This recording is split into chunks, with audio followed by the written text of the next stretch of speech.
أهلا آل قرآني حفظتم آي رحماني وفضلتم تلاوته.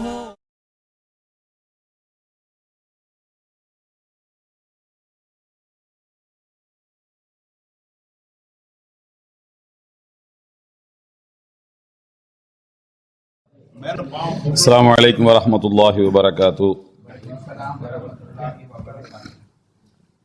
الحمد لله رب العالمين والصلاة والسلام على سيد المرسلين وإمام المتقين وعلى آله وصحبه أجمعين. கண்ணியம் நிறைந்த பெரியோர்களே, அருமை சகோதரர்களே, அன்பு தாய்மார்களே, யுக முடிவு நாளின் சிறிய பெரிய அடையாளங்கள் என்கின்ற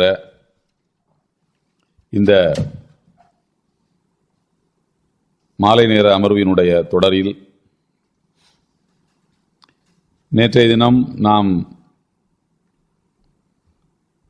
6 மிக முக்கியமான அடையாளங்கள் ஒரே ஹதீஸில் அவுஃப் பின் மாலிக் ரலியல்லாஹு தஆலா அவர்கள் அறிவித்திருக்கக்கூடிய ஒரே ஹதீஸில் இடம்பெற்றிருக்கக்கூடிய சில அடையாளங்களை பார்த்தோம்.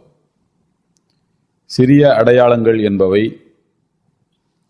56 அடையாளங்கள் இருப்பதாக நபிமொழிகளை ஆய்வு செய்யக்கூடிய அறிஞர் பெருமக்கள் நமக்கு தொகுத்து சொல்கின்றார்கள்.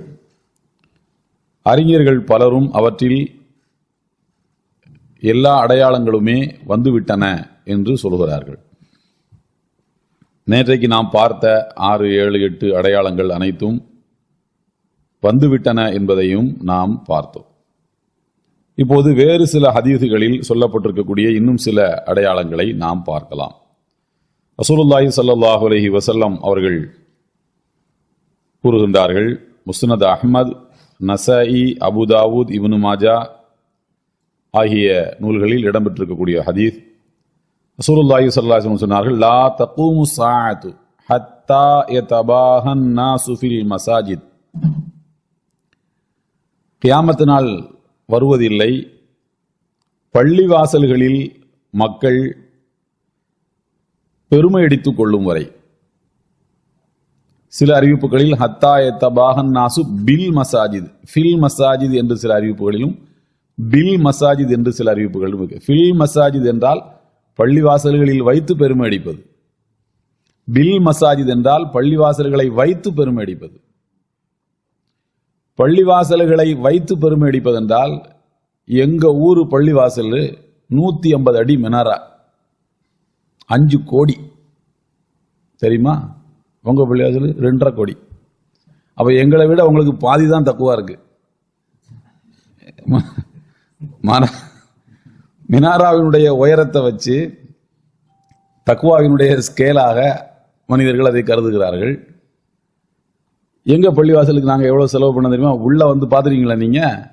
அஸ்மாவுல் ஹுஸ்னா வரிசையா போட்டிருப்போம் தெரியுமில்ல. ஒன்னுக்கும் ஒவ்வொரு லட்ச ரூபா செலவு பண்ணியிருக்கோம், அதுக்கே 1 கோடி. இந்த மாதிரி அலங்காரங்களை செய்வது கொண்டு, பள்ளிவாசல்களை அலங்காரம் செய்வது கொண்டு பெருமை அடித்துக் கொள்வார்கள். ஆனால் உண்மையிலேயே ஒரு பள்ளிவாசலுக்கு அலங்காரம் என்பது எதிலே இருக்கிறது என்றால், தொழுகையாளிகளை கொண்டுதான் அந்த பள்ளி அலங்காரம் பெற வேண்டும். ரசூலுல்லாஹி ஸல்லல்லாஹு அலைஹி வஸல்லம் அவர்களுடைய மஸ்ஜிது நபவி என்கிற பள்ளிவாசல் அவர்கள் வாழ்ந்த காலத்தில் எப்படி இருந்ததுனால் வெறும் மணல் தரை தான், வெறும் மணல் தரை தான். சஹாபாக்கள் கூறுகிறார்கள், மழை பொழிந்தால், மழை பெய்தால் எங்கள் நெத்தியில ஈர மண் ஒட்டி கொள்ளும் என்று சொல்கிறார்கள். மழை பெஞ்சா உள்ள ஒழுகும். மேல பேரித்த மரத்தினுடைய ஓலைகளால் அது வேயப்பட்டிருந்தாலும் அதை தாண்டி மழை கீழே விழுந்து அதை ஈர மண் எங்க நெத்தியில ஒட்டி கொள்ளணும். புகாரில வரக்கூடிய ஒரு ஹதீஸ்ல எப்படி இருக்கிறது என்றால், கடுமையாக வெயில் அடிக்கக்கூடிய காலகட்டங்களில் சஜிதாவுக்கு செல்லுகின்ற போது நெத்திய தரையில வைக்க முடியாது எங்களால், அவ்வளவு சூடு இருக்கும் தரையில. அப்போ சஜிதாவில நாங்கள் ரொம்ப கவனமாக இருக்க வேண்டும் என்பதற்காக வேண்டி என்ன செய்வோம்னா, முதல் தடவை நாங்க சஜிதாவுக்கு போகும்போது ஒரு கைப்பிடி மண்ணை எடுத்துட்டு மேல வந்துருவோம். தக்பீர் இப்படித்தான் வச்சிருப்போம் கைய. அடுத்த சஜிதா 2வது ரக்காத் சஜிதாக்கு போகும்போது அதை மண்ணை போட்டு அதுக்கு மேலதான் நாங்க சஜிதா பண்ணுவோம். அவ்வளவு சூடு இருக்கும். இதுதான் ரசூலுல்லாஹி ஸல்லல்லாஹு அலைஹி காலத்துல பள்ளிவாசல். அவ்வளவு எளிமையாக இருந்தது. எந்த விரிப்பும் கிடையாது, எதுவும் கிடையாது. சில சஹாபாக்கள் அங்க உறங்கும் போது மணலை குவித்து அதை தலையணையாக பயன்படுத்தி கொள்வார்கள். ஃபாத்திமா நாயகி ரலியல்லாஹு தஆலா அன்ஹா அவர்களிடத்தில் ஒரு முறை கோபித்துக் கொண்டு அலி ரலியல்லாஹு தஆலா அவர்கள் பள்ளிவாசல்ல வந்து படுத்துட்டாங்க. அந்த காலத்திலேயே பள்ளிவாசல்ல சண்டை போட்டா பள்ளிவாசல்ல வந்து படுக்கிறது தான் சுன்னத். அலி ரலியல்லாஹுடைய சுன்னத் அது. ரசூலுல்லாஹி ஸல்லல்லாஹு அலைஹி வஸல்லம் பள்ளிவாசல்ல வந்து பார்க்கறாங்க, மர்ம புள்ள தூங்கிட்டு இருக்கிறாரு. கும் யா அபத் துராப், மண்ணின் தந்தையை எழுவீராக, சும்மா செல்லமா பேர் சொல்றது. மணலை அவங்க மேல மருமக தோல்ல ஒட்டி இருந்த மணலை ரசூல்லா தான் தட்டி விட்டாங்க. அப்படி மாமனார் தான் அந்த காலத்துல இருந்தே விட்டு கொடுக்கணும் போல் தெரியுது. மருமக பிள்ளை வெறப்பா தான் இருப்பாருன்னு நினைக்கிறேன். அந்த காலத்துல இருந்து அது பழக்கமா என்னவோ. கும்யா அபத் துராப், கும்யா அபத் துராப், மண்ணின் தந்தையை எழுவீராகன்னு தடவி கொடுத்தார்கள். இப்ப மண்ணி ஏன் ஒட்டுது? வெறுந்தர. இதுதான் ரசூலுல்லாஹி ஸல்லல்லாஹு அலைஹி வஸல்லம் காலத்துல பள்ளிவாசல். அப்போ இன்றைய காலகட்டத்தில் உலகமெங்கும் பார்த்தால் பள்ளிவாசல்களை கொண்டு பெருமை அடிக்கக்கூடிய ஒரு சூழல் இருக்கத்தான் செய்கிறது, இல்லைன்னு சொல்லவே முடியாது. விதிவில் எல்லாரும் எல்லா பள்ளிவாசல்களையும் நம்ம சொல்ல முடியாது. சில அரசர்கள், சில ராஜாக்கள் தங்களுடைய பள்ளிவாசல்கள் மேல் தங்களுக்கு இருக்கக்கூடிய அன்பையும் மதிப்பையும் காட்டுவதற்காக வேண்டி அதிலே ஏராளமாக செலவு செய்து கட்டியிருக்கிறார்கள். அது வேற. அது அதனுடைய அந்த ஈமான்ங்கிறது வேற. இப்போ டெல்லி ஜாமியா மஸ்ஜித் கட்டும்போது மாமன்னர் ஷாஜகான் தான் அதை கட்டுறாரு. ஷாஜகான் கட்டும்போது அவர் சொல்றாரு, பள்ளிவாசலை உயரமாக கட்டுங்க அப்படின்னு சொல்றாரு. பள்ளிவாசல் என்பது உயரமா இருக்கணும். அப்ப எல்லாரும் கேட்டாங்க, எவ்வளவு உயரமா வைக்கணும்னு நீங்க நினைக்கிறீங்க? அவர் சொன்னார், நான் செங்கோட்டையில உட்கார்ந்து, அவர் இருந்தது மயிலாசனம், ஒரு மயிலாசனத்துல தான் அவர் இருப்பார். அந்த மயிலாசனத்துல நான், அதுவே தரையிலிருந்து உயரமா இருக்கும். அந்த மயிலாசனத்துல மந்திரிகள் எல்லாம் அதை விட உயரம் கம்மியா இருப்பாங்க, ராஜா அதை விட உயரத்துல இருப்பாரு. நான் மயிலாசனத்துல இருக்கும்போது என்னுடைய தலை டெல்லி ஜாமியா மஸ்ஜிதுல தொழக்கூடிய தொழுகையாளியினுடைய காலுக்கு கீழே இருக்கணும். அவ்வளவு உயரமா பள்ளிவாசலை கட்டு, அடையாளத்துக்காக. அதுக்காண்டி காலில் விழுறது அர்த்தம் இல்லை. அந்த அவ்வளவு உயரமா அந்த பள்ளிவாசலை கட்டுங்கன்னு சொல்றாரு. இன்னைக்கும் போய் பாருங்க, அது உயரமாக தான் அது இருக்கும். அது எதற்காக அப்படி கட்டியிருக்கின்றார் என்றால், அந்த பூமியில அந்த ஊர்ல இருக்கக்கூடிய எல்லா கட்டடங்களை விடவும் பள்ளிவாசல் உயரமா இருக்கணும் என்பதற்காக செய்யப்பட்டது. மினாராக்கள் வைக்கப்பட்டது காரணம், தொலைவில் இருந்து பள்ளிவாசல் எங்க இருக்குன்னு ஈஸியா கண்டுபிடிக்கணும் என்பதற்காகத்தான் அந்த காலத்துல மினாராக்கள் வந்து வச்சாங்க. அந்த ஊர்ல எங்க இருந்து பார்த்தாலும் இப்படி பார்த்தா உயரமா இருக்கிறது பள்ளிவாசல் தான் தெரியணும். அதை பார்த்து பள்ளிவாசல் எங்க இருக்குன்னு கண்டுபிடிக்கட்டும், ஈஸியா வந்துடலாம் விசாரிச்சு என்பதற்காக. அதுலயும் வந்து பாத்தீங்கன்னா, இந்த பிறை வடிவத்துல மனாரால பிறை வடிவம் வச்சிருப்பாங்க. அப்படி பாத்துருக்கீங்களா? ஊர்களில் இப்பவும் நீங்க பார்த்துருக்கலாம், பிறை வடிவம் இருக்கும். இந்த பிறை வடிவத்தை என்ன அடிப்படையில் வச்சாங்கன்னா, எது கிபிலாவின் திசையோ அங்க பார்த்துதான் அந்த பிறை வடி வாயை பழந்துகிட்டு இருக்கிற மாதிரி வச்சிருப்பாங்க. ஒருவேளை பள்ளிவாசலுக்கு வர முடியாவிட்டால் கிபிலாவின் திசையை அங்க இருந்துகிட்டே பார்த்துடலாம். ஓ, பிறை இப்படி இருக்குதா, அப்ப கிபிலா இந்த பக்கம் தான். இப்படி ஒன்னொன்னுலையும் பார்த்து பார்த்து பார்த்து பார்த்து பள்ளிவாசலை அவங்க வந்து கட்டுறாங்க. இதுவெல்லாம் ஒரு சிவிலைசேஷன், ஒரு நாகரிகத்தினுடைய அடையாளம். மக்களுக்கு வந்து மினாராக்களை உயரமாக கட்டுவதன் மூலம் பள்ளிவாசல் இருக்கும் திசையை கண்டுபிடிப்பதும் கிபிலாவின் திசையை கண்டுபிடிப்பதற்குமாக அதை உயரமாக கட்டுறாங்க. உதாரணத்துக்கு ஒரு ஊர்ல வந்து 10 மாடி வீடாவே தான் எல்லா வீடு இருக்குதுன்னா, அப்போ மினாராவை நீங்க என்ன பண்றீங்க, 20 மாடி உயரத்துக்கு நீங்க கட்டுறீங்கன்னா அதுல வந்து மக்களுக்கான ஒரு சர்வீஸ் இருக்கு, ஒரு சேவை இருக்கு. அது வந்து தபக்துர், பெருமையின் அது கீழ் அது வராது. ஆனால் காரணமே இல்லாமல் அது தேவைக்கு அதிகமாக அதுல கொண்டு போய் பெருமைக்காக பணத்தை கொட்டுவது என்பது கியாமத்தினுடைய அடையாளம். அப்போ பள்ளிவாசலில் வைத்து பெருமை அடித்துக் கொள்வது, பள்ளிவாசலை கொண்டு பெருமை அடித்துக் கொள்வது. பள்ளிவாசலில் வைத்து பெருமை அடிப்பது என்றால் என்ன? பள்ளிவாசல்ல உயர்தரமான பொருட்களை கொண்டு வந்துட்டு, என் பொருளை பார்த்தியா நான் போட்டிருக்கேன், நான் பேன் 30,000 ரூபாய். இது ஏன் இது 30,000 ரூபாய் இல்ல, 30,000 ரூபாய் பேனா 3 லட்சம் தெரியுமா? வாட்ச் இவ்வளவு தெரியுமில்ல, 5 லட்சம். போன் இவ்வளவு தெரியுமில்ல, 7 லட்சம். இப்படி பள்ளிவாசல்ல வச்சு பெருமை அடிக்க கூடாது. அது பெருமை அடிக்கின்ற இடம் அல்ல, அது பணிவை காட்டக்கூடிய இடம், பணிவின் இடம் அது. அதனாலதான் ரசூலுல்லாஹி ஸல்லல்லாஹு அலைஹி வஸல்லம் சொல்றாங்க, திருமீதியில வரக்கூடிய ஹதீஸ், உங்களில் யாராவது ஒருவர் தவறி போன பொருளை பள்ளிவாசலில் தேடிக்கொண்டிருந்தால் இதை காணணும்னு பள்ளிவாசலில் தேடுறாருன்னா அவரை கூப்பிட்டு சொல்லணுமா, இங்க வா, லா ராத்தல்லாஹு லால்லத்தக்க, தவறி போன உன்னுடைய பொருளை அல்லாஹ் திருப்பி தராமல் இருப்பானாக அப்படின்னு சொல்லணுமா. பள்ளிவாசல்ல வச்சு ஒருத்தர் வியாபாரம் பண்ணாருன்னா அவரை கூப்பிட்டு லா அர்பஹ் அல்லாஹு ஃபீ திஜாரத்திக்க, உன்னுடைய வியாபாரத்தில் அல்லாஹ் லாபத்தை தராமல் இருப்பானாக. வேற எங்கேயும் போய் வியாபாரம் பண்ணு, வேற எங்கேயும் போய் தேடு. தொலைஞ்சு போன இடத்துல தானே தேட முடியும், வேற எங்கேயும் போய் எப்படி தேட முடியும்னா, தொலைஞ்சு போய் திரும்ப வந்து தேடுற அளவுக்கான மதிப்பு மிக்க பொருளை ஏன் நீ பள்ளிவாசலுக்கு கொண்டு வர்ற. இந்த ஹதீஸுக்கு இன்னொரு அர்த்தமும் வைக்கிறாங்க. எப்படின்னா, லா அர்பஹ் அல்லாஹு ஃபீ திஜாரத்திக்கன்னு சேர்த்து படிக்காம லா அர்பஹ் அல்லாஹு ஃபீ திஜாரத்திக்க, லா இந்த மாதிரி தேடுற செயலை இங்க அனுமதிக்க முடியாது. அல்லாஹ் உன்னுடைய வியாபாரத்தை, உன்னுடைய பொருளை திருப்பி தருவானாக, ஆனா இந்த மாதிரி செயலை இனிமே இங்கே செய்யாத. அல்லாஹ் உன்னுடைய வியாபாரத்தில் பறக்கச் செய்வானாக, ஆனா இனிமே இந்த மாதிரி செயலை இங்கே செய்யாத அப்படின்னு லா அர்பஹ் அல்லாஹு ஃபீ திஜாரத்தி, லா ராத்தல்லாஹு லால்லத்தக் அப்படியும் என்ன செய்யலாம், படிக்கலாம். அப்ப பள்ளிவாசலில் வைத்து பெருமை அடிப்பது, பள்ளிவாசலை கொண்டு பெருமை அடிப்பது, இந்த ரெண்டுமே கியாமத்தினுடைய அடையாளங்களில் உள்ளதுதான். இது உலகம் முழுக்க இன்றைக்கு இருப்பதை நாம பார்க்க முடியும். அதே நேரத்தில் நான் உங்களுக்கு ஏற்கனவே சொன்ன மாதிரி பள்ளிவாசல்களின் மூலமாக ஒரு கல்ச்சரை காட்டுவது, ஒரு கட்டடக்கலை திறமையை காட்டுவது, ஒரு சமுதாயத்துக்கு வழிகாட்டுவது, இந்த மாதிரியான நோக்கம் இருக்குமானால் அது தவறல்ல. மஸ்ஜிது நபவிய நாம பார்க்கிறோம், அவ்வளவு அழகுபடுத்தி வச்சிருக்காங்க. அது பெருமை அடிக்கிறார்கள் என்று வருமா அப்படின்னு கேட்டா, அது அவங்களுடைய எண்ணத்தை பொறுத்து தான். அவங்களுடைய எண்ணம் எப்படி இருக்குது, ரசூலுல்லாஹி ஸல்லல்லாஹு அலைஹி வஸல்லம் அவர்களுடைய பள்ளிவாசல் தான் உலகத்திலேயே அழகான பள்ளிவாசலா இருக்கணும் என்பது அவருடைய நோக்கமாக இருந்தால் அது தவறல்ல. சுல்தான் அப்துல் ஹமீத் துருக்கியில ஹலீஃபாவா இருந்தபோது அவர் தான் கடைசி ஹலீஃபா. அவருக்கு சொல்லப்பட்டது, கரண்ட்னு ஒன்று கண்டுபிடிச்சிருக்காங்க, அதெல்லாம் நீங்கள் ஒரு சுவிட்ச் போட்டால் போதும் லைட் எரியும் தெரியுமா உங்களுக்கு. இனிமே மண்ணெண்ணெய் ஊற்றி அதில் திரிய பற்ற வச்சு கொளுத்தி வச்சு கூடெல்லாம் புகையாகி அதெல்லாம் தேவையில்லை ராஜாவே, ஹலீஃபா அவர்களே, கரண்ட் கண்டுபிடிச்சிட்டாங்க, அதை வச்சு நீங்கள் சுவிட்சை போட்டிங்கன்னா லைட் எரியும் தெரியுமா, அதுக்குன்னு ஒரு பல்பு ஒன்று வச்சுருக்காங்க அப்படின்னு சொல்லிட்டு எல்லாம் அவருக்கு விளக்கம் சொல்கிறாங்க.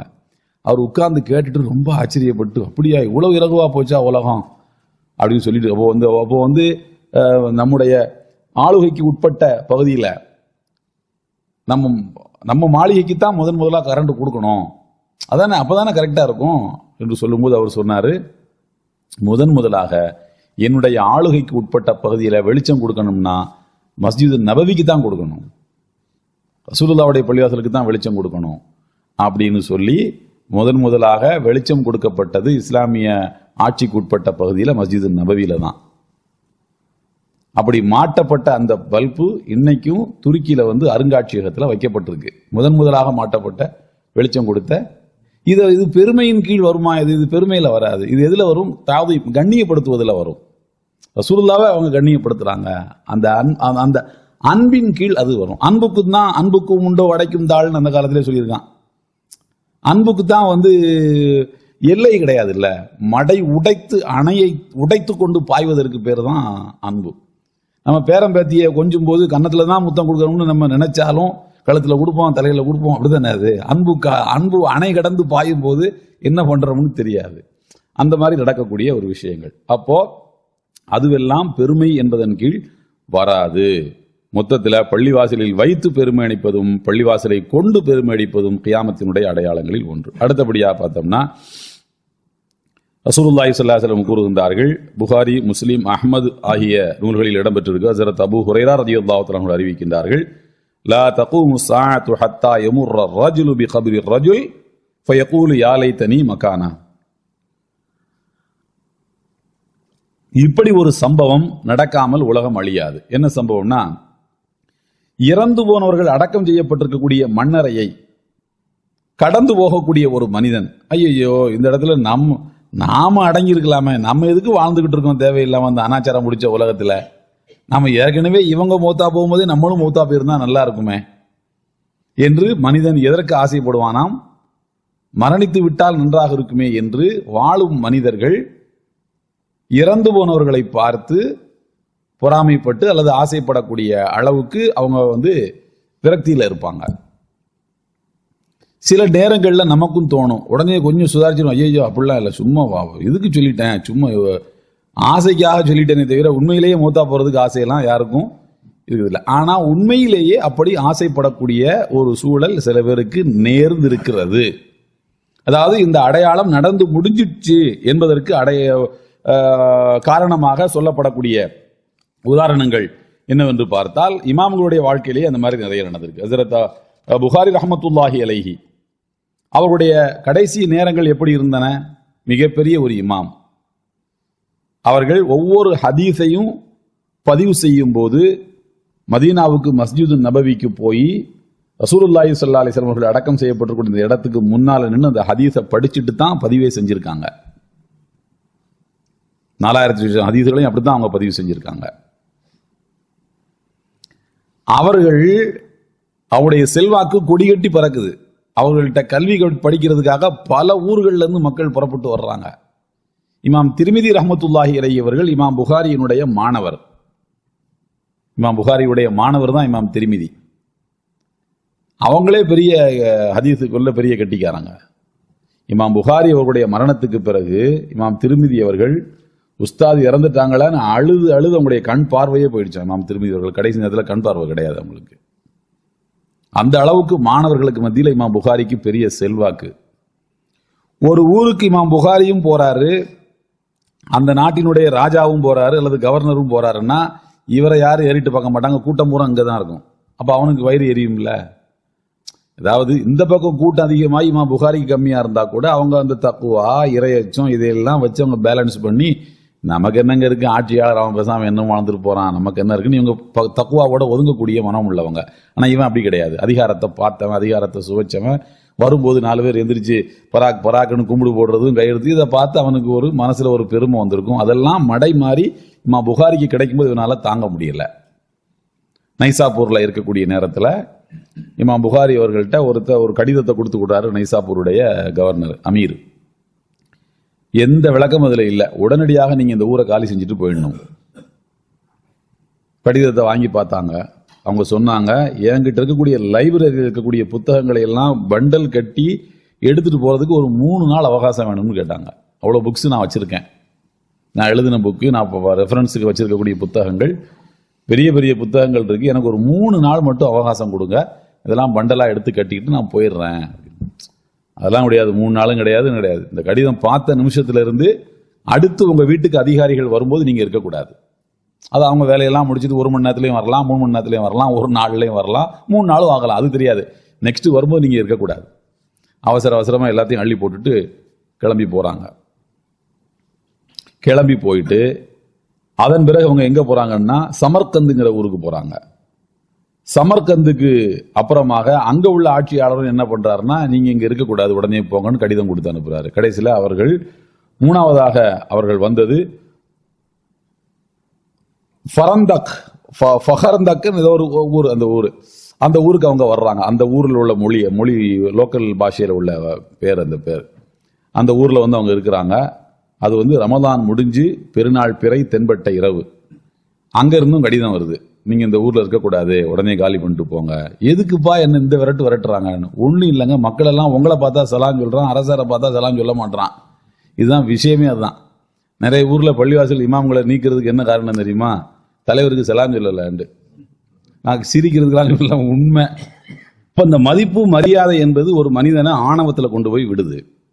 இமாம் புகாரி ரஹ்மத்துல்லாஹி அலைஹி அவர்கள் அன்றைக்கு அவங்க துவா கேட்கிறாங்க. அன்று இரவுல, அல்லாஹும்ம இன்னி கத் தாகத் அலையல் அர்த், யா அல்லாஹ், இந்த பூமி எனக்கு மிகவும் சுருங்கி விட்டது, எந்த ஊருக்கு போனாலும் என்ன விரட்டுறாங்க. பிமா ரஹபத், அது என்னவோ விசாலமாகத்தான் இருக்கிறது, ஆனால் என்னை பொறுத்த வரைக்கும் எங்க போறதுன்னு எனக்கு தெரியல, எந்த ஊருக்கு போனாலும் என்ன இங்க இருக்காதாங்கிறான். இத்தனைக்கு எல்லா ஆட்சியாளர்களும் முஸ்லீம்கள் தான், வேற ஆட்கள் கிடையாது, முஸ்லீம்கள் தான். எனவே ஃபக்பித்னி இலைக், மனிதர்களின் ஆட்சி நடக்கும் இடத்தில் என்னை வைத்திருக்காதே, எந்த ஊருக்கு போனாலும் எனக்கு இதுதான் பிரச்சனையாக போகுது. அவர்களுடைய எல்லையற்ற அறிவும் அவருடைய எல்லையற்ற தக்குவாவுமே அவர்களுக்கு எதிராக திரும்புது. எனவே என்னை உன்னளவில் அழைத்துக் கொள்வாயாக என்று துவா செய்தார்கள். அது ஷவ்வால் பிறை 1, மறுநாளை காலையில் விடிஞ்சா பெருநாள், இரவோடு அவர்கள் வஃபாத்தாகி விட்டார்கள். அவருடைய மாணவர்கிட்ட சொல்றாங்க, என்னை 2 குதிரை வச்சிருக்கேன் தம்பி, ஒரு குதிரையில என்னுடைய புக்ஸ் எல்லாம் ஏத்து, இன்னொரு குதிரையில என்ன ஏத்து, கொஞ்சம் நடக்க முடியல, ஏசா மயக்கம் வர்ற மாதிரி இருக்கு, 30 நாள் நோன்பு வச்சது, கொஞ்சம் நோன்பு திறந்தனே கொஞ்சம் டல்லா இருக்கும்ல, அதை உடனே காலி பண்ண சொல்றாங்க. அந்த குதிரை வரைக்கும் என்னை கூட்டிட்டு போன்னு சொல்லி 20 ஸ்டெப் எடுத்து வச்சாங்களாம். அப்படியே கொஞ்சம் நான் ரெஸ்ட் எடுத்துக்கிறேன்னு உட்கார்ந்தாங்க. அப்படியே அவங்க பார்த்தாயிட்டாங்க. அப்போ இந்த ஹதீஸ் எத்தனையோ வருஷத்துக்கு முன்னாடியே நடந்துருச்சு. மனிதர்கள் மரணம் அடைவதை விரும்ப ஆரம்பித்து விடுவார்கள். போதும், என்ன அக்கிரமம், என்ன அநியாயம், நம்மெல்லாம் எதுக்கு இந்த பூமியில வாழணும், இவ்வளவு அருவருப்பான இவ்வளவு கொடுமைகளை தாங்கிக்கிட்டு அப்படின்றது, இவ்வளவு உன்னதமான மனிதர்கள் வாழ்ந்த காலத்திலேயே அது நடந்திருக்குதுன்னு சொன்னா இப்போ நடக்கலன்னு எப்படி சொல்ல முடியும்? அப்ப இந்த மாதிரியான ஹதீதுகளும் நடந்து முடிந்து விட்டன. அதற்கு அடுத்தபடியாக பார்த்தோம் என்று சொன்னால், ரசூலுல்லாஹி ஸல்லல்லாஹு அலைஹி வஸல்லம் அவர்கள் கூறுகின்றார்கள்,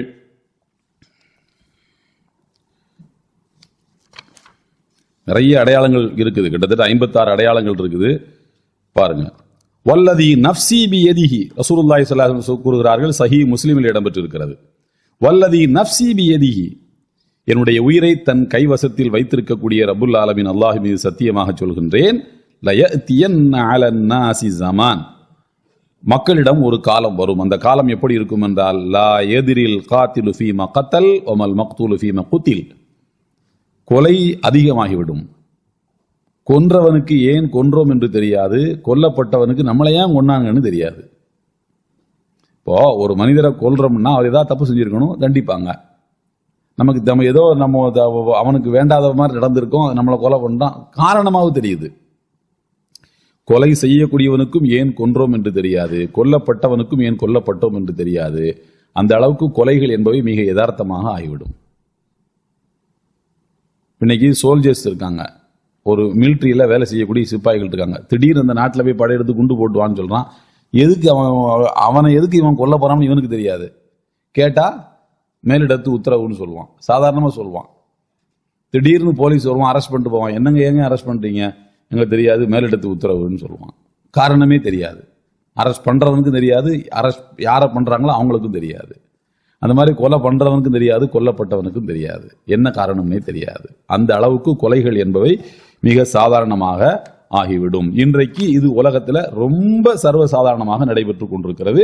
இதற்கு நம்ம ஆப்கானிஸ்தான், பாலஸ்தீன் இந்த மாதிரி பகுதிகளில் நடைபெறக்கூடிய படுகொலைகளை நாம் என்ன செய்ய முடியும், உதாரணமாக சொல்ல முடியும்.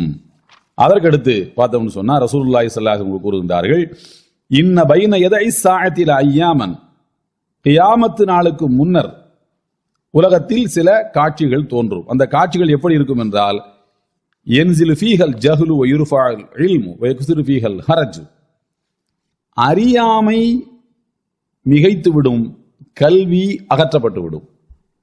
எங்கு பார்த்தாலும் அறியாமை இருக்கும், கல்வி அகற்றப்பட்டு விடும் சொல்றாங்க. இதுவும் நடந்துருச்சுங்கிறாங்க. ஆனா யதார்த்தம் என்னவாக இருக்கிறதுன்னு சொன்னா, புதிய புதிய கலைகளும் புதிய புதிய கண்டுபிடிப்புகளும் வந்துட்டு தான் இருக்குது. ஏஐலாம் இப்போ வந்துருச்சு, அப்போ கிடையாது.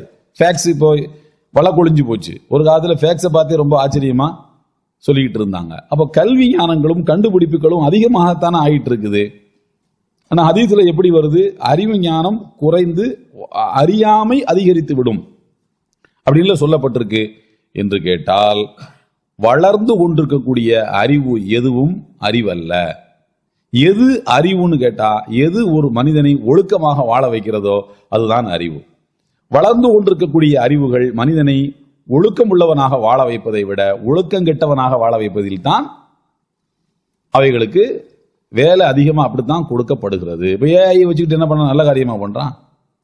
நல்ல காரியம் ரொம்ப குறைவு, பாவங்கள் தான் அதிகமாக நடக்குது. ஏஐ வச்சு ஒரு மனிதனை ஏமாத்துறான், ஏஐ வச்சு ஒரு மனிதனை மிரட்டுறான். இப்படி வளர்ந்து கொண்டிருக்கக்கூடிய அறிவு என்பது மனிதனுடைய நாகரீகத்துக்கும் மனிதனுடைய ஒழுக்கத்துக்கும் அது வளர்ச்சியாக இல்லை, மாறாக அவனுடைய ஒழுங்கினத்துக்கு தான் அது காரணமாக அமைது என்பதனால் வளரும் அறிவு எதுவும் அறிவல்ல. பள்ளிவாசல்கள்லாம் முன்னாடி இருந்ததை விட பள்ளிவாசல்கள் இப்ப எல்லா பள்ளிவாசல்களுமே கூட்டம் வருது. தொழுகையாளிகள் எண்ணிக்கை அதிகமாக இருக்கு. ஆனா குற்றச்செயல்கள் குறைஞ்சிருக்கா?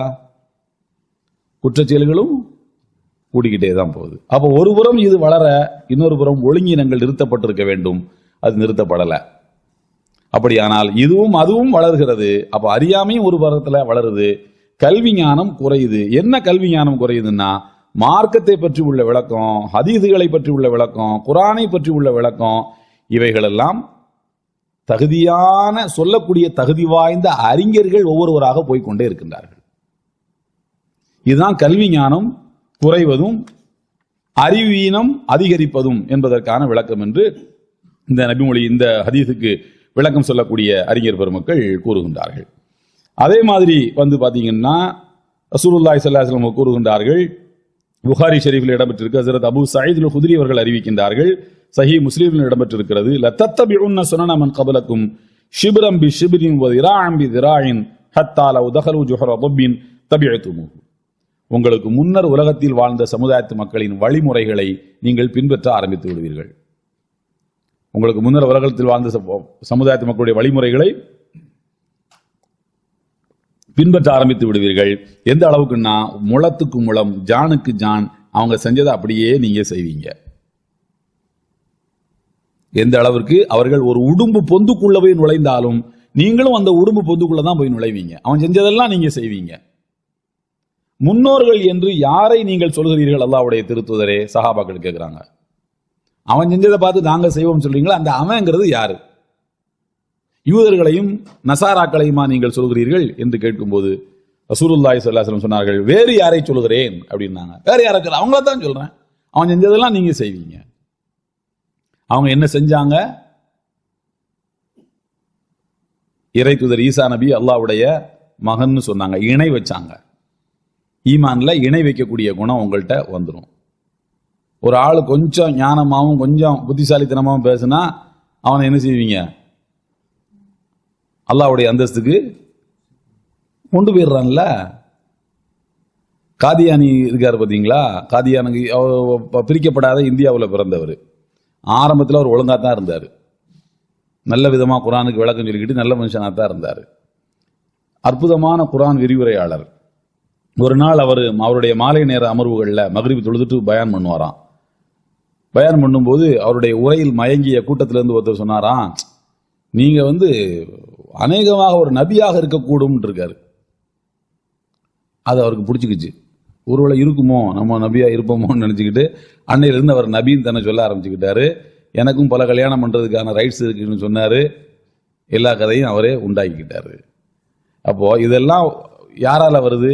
முன்னால இருக்கிற மக்களால வருது. இது எங்கிருந்து இந்த பழக்கம் வருது? முன்னோர்களினுடைய அந்த யூத நசாராக்களுடைய அந்த வழிமுறைகளிலிருந்து தான் அது வருது. ஜின்னுகளை பத்தி சூரத்துல் ஜின்னு ஒரு அத்தியாயம் இருக்கு குர்ஆன்ல, இன்ஷா அல்லாஹ் படிச்சு பாருங்க. ஜின்னுகள் ஆரம்பத்தில் ரொம்ப நல்லா தான் இருந்துச்சான். சேட்டையெல்லாம் பண்றது இல்லை, அட்டகாசம் அநியாயம்லாம் பண்றது இல்லை. எப்போது இருந்து ஜின்னுகள் அட்டகாசம் பண்ண ஆரம்பிச்சது அப்படின்னு கேட்டா, வன்னஹு கான ரிஜாலும் மினல் இன்ஸ் யஊதுன பிரிஜாலி மினல் ஜின் ஃபஸாதுஹும் ரஹகா. எங்கேயாவது வெளியூருக்கு பயணம் செய்யும் போது, மக்கால இருந்து மதீனால இருந்து அரபுகள் பயணம் பண்ணி போகும்போது வழியில தங்குவாங்க. அப்படி தங்கும்போது எந்த இடத்துல தங்கலாம் அப்படிங்கிறத கண்டுபிடிக்கிறதுக்குன்னு சில பேர் இருக்காங்க, மோப்ப சக்தி உள்ள மனிதர்கள்.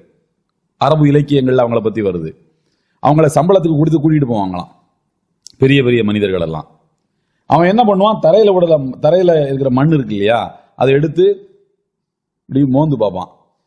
இந்த மோந்து பார்க்கும்போது அவனுக்கு தெரியும் விஷப்பூச்சிகள் எதுவும் சமீபத்தில் அந்த மண்ணில் நடந்து போயிருக்கான்னு கண்டுபிடிச்சிருவான். இந்த மோப்பத்தை வச்சே அவ்வளவு பெரிய ஆற்றல் மிக்க மனிதர்கள்லாம் இருந்திருக்காங்க. இதெல்லாம் யாருன்னா வசதி வாய்ப்பு, நம்மள அதாவது ஒரு சம்பளம் கொடுத்து ஒரு ஆளை இதுக்காக வேண்டியே கூட்டிட்டு போகக்கூடிய அளவுக்கு வசதி உள்ளவங்க தான் அப்படி செய்ய முடியும். எல்லா பயணிகளும் அப்படி செய்ய முடியாது. அப்படி வசதி வாய்ப்பு இல்லாதவன் என்ன பண்ணுவான்னா, எங்கேயாவது போய் இவன் இதை பார்த்து தான் அந்த இடத்துல தான் தங்குவாங்க, விஷப்பூச்சி இல்லை அப்படின்ட்டு. வசதி வாய்ப்பு இல்லாதவங்க என்ன சொல்லுவாங்களாம், சுத்தி ஒரு ரவுண்டு மாதிரி கோடு போட்டுட்டு, தரையிலேயே ஒரு குச்சி எடுத்து ரவுண்டா கோடு போட்டுட்டு, இந்த பள்ளத்தாக்கின் ஜின்னுகளே எங்களை நீங்கள் தான் பாதுகாக்க வேண்டும், இந்த விஷப்பூச்சிகளின் தொல்லைகளில் இருந்து இந்த பள்ளத்தாக்கில் இருக்கக்கூடிய ஜின்னுகளே நீங்கள் தான் எங்களை பாதுகாக்க வேண்டும் அப்படின்னு கத்தி 3 தடவை சொல்லிட்டு அந்த ரவுண்டுக்குள்ள படுத்துக்குவான். காலையில் எந்திரிச்சு பார்த்தா எந்த விஷப்பிராணியும் அவனை தீண்டி இருக்காது. உடனே அந்த ஜின்னுகளுக்கு இவர் தேங்க்ஸ் சொல்லுவார். பாதுகாத்தது அல்லாஹ், ஜின்னுகளுக்கு இவர் தேங்க்ஸ் சொல்லுவார்.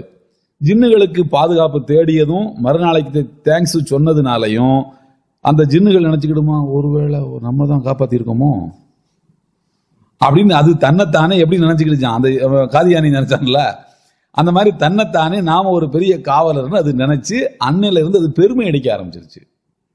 பெருமை அடிச்சு அட்டகாசங்களை செய்ய ஆரம்பிச்சிருச்சுன்னு அல்லாஹ் சொல்றான். அன்னஹு கான ரிஜாலு மினல் இன்ஸ், மனிதர்களில் சிலர், யஊதுன பி ரிஜாலி மினல் ஜின், ஜின்னுகளில் சிலரை கொண்டு பாதுகாப்பு தேடினார்கள். இதனால் ஃபஸாதுஹும் ரஹகா, அவர்களை மூர்க்கமானவர்களாக இவர்களே ஆக்கி விட்டார்கள். அவன் ஒழுங்காத்தான் இருந்தான், இவன் தான் அவன் வரும்போதும் செருப்பு எடுத்து கொண்டு போய் கொடுக்கறது, செருப்பு திருப்பி போடுறது, இப்படிலாம் பண்ணி பண்ணி அவன் தன்னை நம்ம ஒரு பெரிய குத்துபுல் அக்தாப், நம்ம ஒரு ஃபர்துல் அஹபாப் சையது சாதாத், நம்ம அல்லாஹ்வுக்கு பக்கத்து விட்டுக்காரன் அவனை நினைக்க வச்சதே இவன் தான். இவன் சும்மா அவனை மாதிரி வந்துட்டு தொழுதுட்டு போய்கிட்டு இருந்தான்னு வச்சுக்கோங்களேன், அவன் ஒழுங்கா இருந்திருப்பான். அவனுக்கு எடுத்தது இவன் தாங்க. அந்த மாதிரி இந்த பழக்கம் எங்கிருந்து வருதுன்னு சொல்லி கேட்டா, இதுக்கு முன்னால வாழ்ந்த தலைமுறையிடமிருந்து தான் இந்த பழக்கங்கள் வருகின்றன. அப்போல தத்தபிஉன்ன சுனன மன் கபலக்கும் ஷிப்ரம் பிஷிப்ரின் வ திராயின் பிதிராயின் ஹத்தா லவ் தஹலு ஜுஹ்ரா துபி, ஒரு உடும்பு பொந்துக்குள் நுழைந்தாலும் அவர்களும் நீங்களும் போய் அந்த உடும்பு பொந்துக்குள்ள தான் நுழைவீங்க. அதுக்கு என்ன விளக்கம்னு சொல்லி கேட்டீங்கன்னா, ஒரு சிரமமான வேலை அவங்க செஞ்சாலும் அவன் செய்யறான், அதுதான் சிவிலைசேஷன் அப்படின்னு நினைச்சு நீங்களும் அதை செய்வீங்க. அது எந்த அளவுக்கு இஸ்லாத்துக்கு உட்பட்டது, எந்த அளவுக்கு இஸ்லாத்தை அதை வெறுக்கிறதுலாம் நீங்க பார்க்க மாட்டீங்க. அவன் செஞ்சா நானும் செய்யறேன், அவன் செஞ்சா நானும் செய்யறேன், இதுதான் செய்வீங்க. இந்த காலம் வந்து முடிந்து விட்டது. அவர்களை பார்த்து எல்லா வகையிலும் மனிதன் காப்பி அடிக்கிறான். ஆயுதங்களை தயார் பண்றதிலிருந்து ஆரம்பிச்சு, ஒரு கல்ச்சரை நடைமுறைப்படுத்துவதிலிருந்து ஆரம்பித்து, மேற்குலகம்தான் சரியான உலகம், கீழ் உலகம்தான் ஒழுங்கீனமான உலகம் என்று அவன் தன்னைத்தானே நம்ப வைத்துக் கொண்டு இஸ்லாத்துக்கு 2ஆம் இடம் தரக்கூடிய அளவுக்கு, வெஸ்டர்ன் கல்ச்சருக்கு முதலிடம் தரக்கூடிய அளவுக்கு மனிதன் என்ன செய்து விடுகின்றான், தயாராக ஆகிவிடுகின்றான். தன்னுடைய சிந்தனையை அடமானம் வைக்க ஆரம்பித்து விடுகின்றான். எனவே இந்த அடையாளமும் நடந்து முடிந்து விட்டது என்று இதற்கு விளக்கம் சொல்லக்கூடிய அறிஞர்கள் நமக்கு குறிப்பிடுகின்றார்கள். அதற்கடுத்தபடியாக என்னன்னு சொன்னா, லா தகூமு ஸாஅத்து ஹத்தா யுக்பதல் இல்ம் வ தக்ஸுருல் ஜில்சால் வ ததுஹுருல் ஃபிதன் வ யக்ஸுருல் ஹரஜ் வ ஹுவல் கத்ல். நிலநடுக்கங்கள் அதிகமாயிடுமா, நிலநடுக்கங்கள் அதிகமாகிடும். எங்க பார்த்தாலும் இப்போ எல்லாம் எந்த அளவுக்கு நிலநடுக்கம் அதிகமா போச்சுன்னா, எர்த்குவேக்க தாங்கக்கூடிய அளவுக்கான டெக்னாலஜியோட வீடு கட்டணும். எவ்வளவு அதிர்வு வந்தாலும் இந்த வீடு என்ன செய்யாது, அதிராது. அந்த டெக்னாலஜியை பயன்படுத்தி வீடு கட்டணும்னு மனிதன் அதுக்கு மாற்று ஏற்பாடை என்ன செஞ்சிட்டான், கண்டுபிடிச்சிட்டான். அந்த அளவுக்கு நிலநடுக்கங்கள் அதிகமாயிடுச்சு. அப்ப இந்த ஹதீஸும் நடைமுறைக்கு வந்து விட்டது.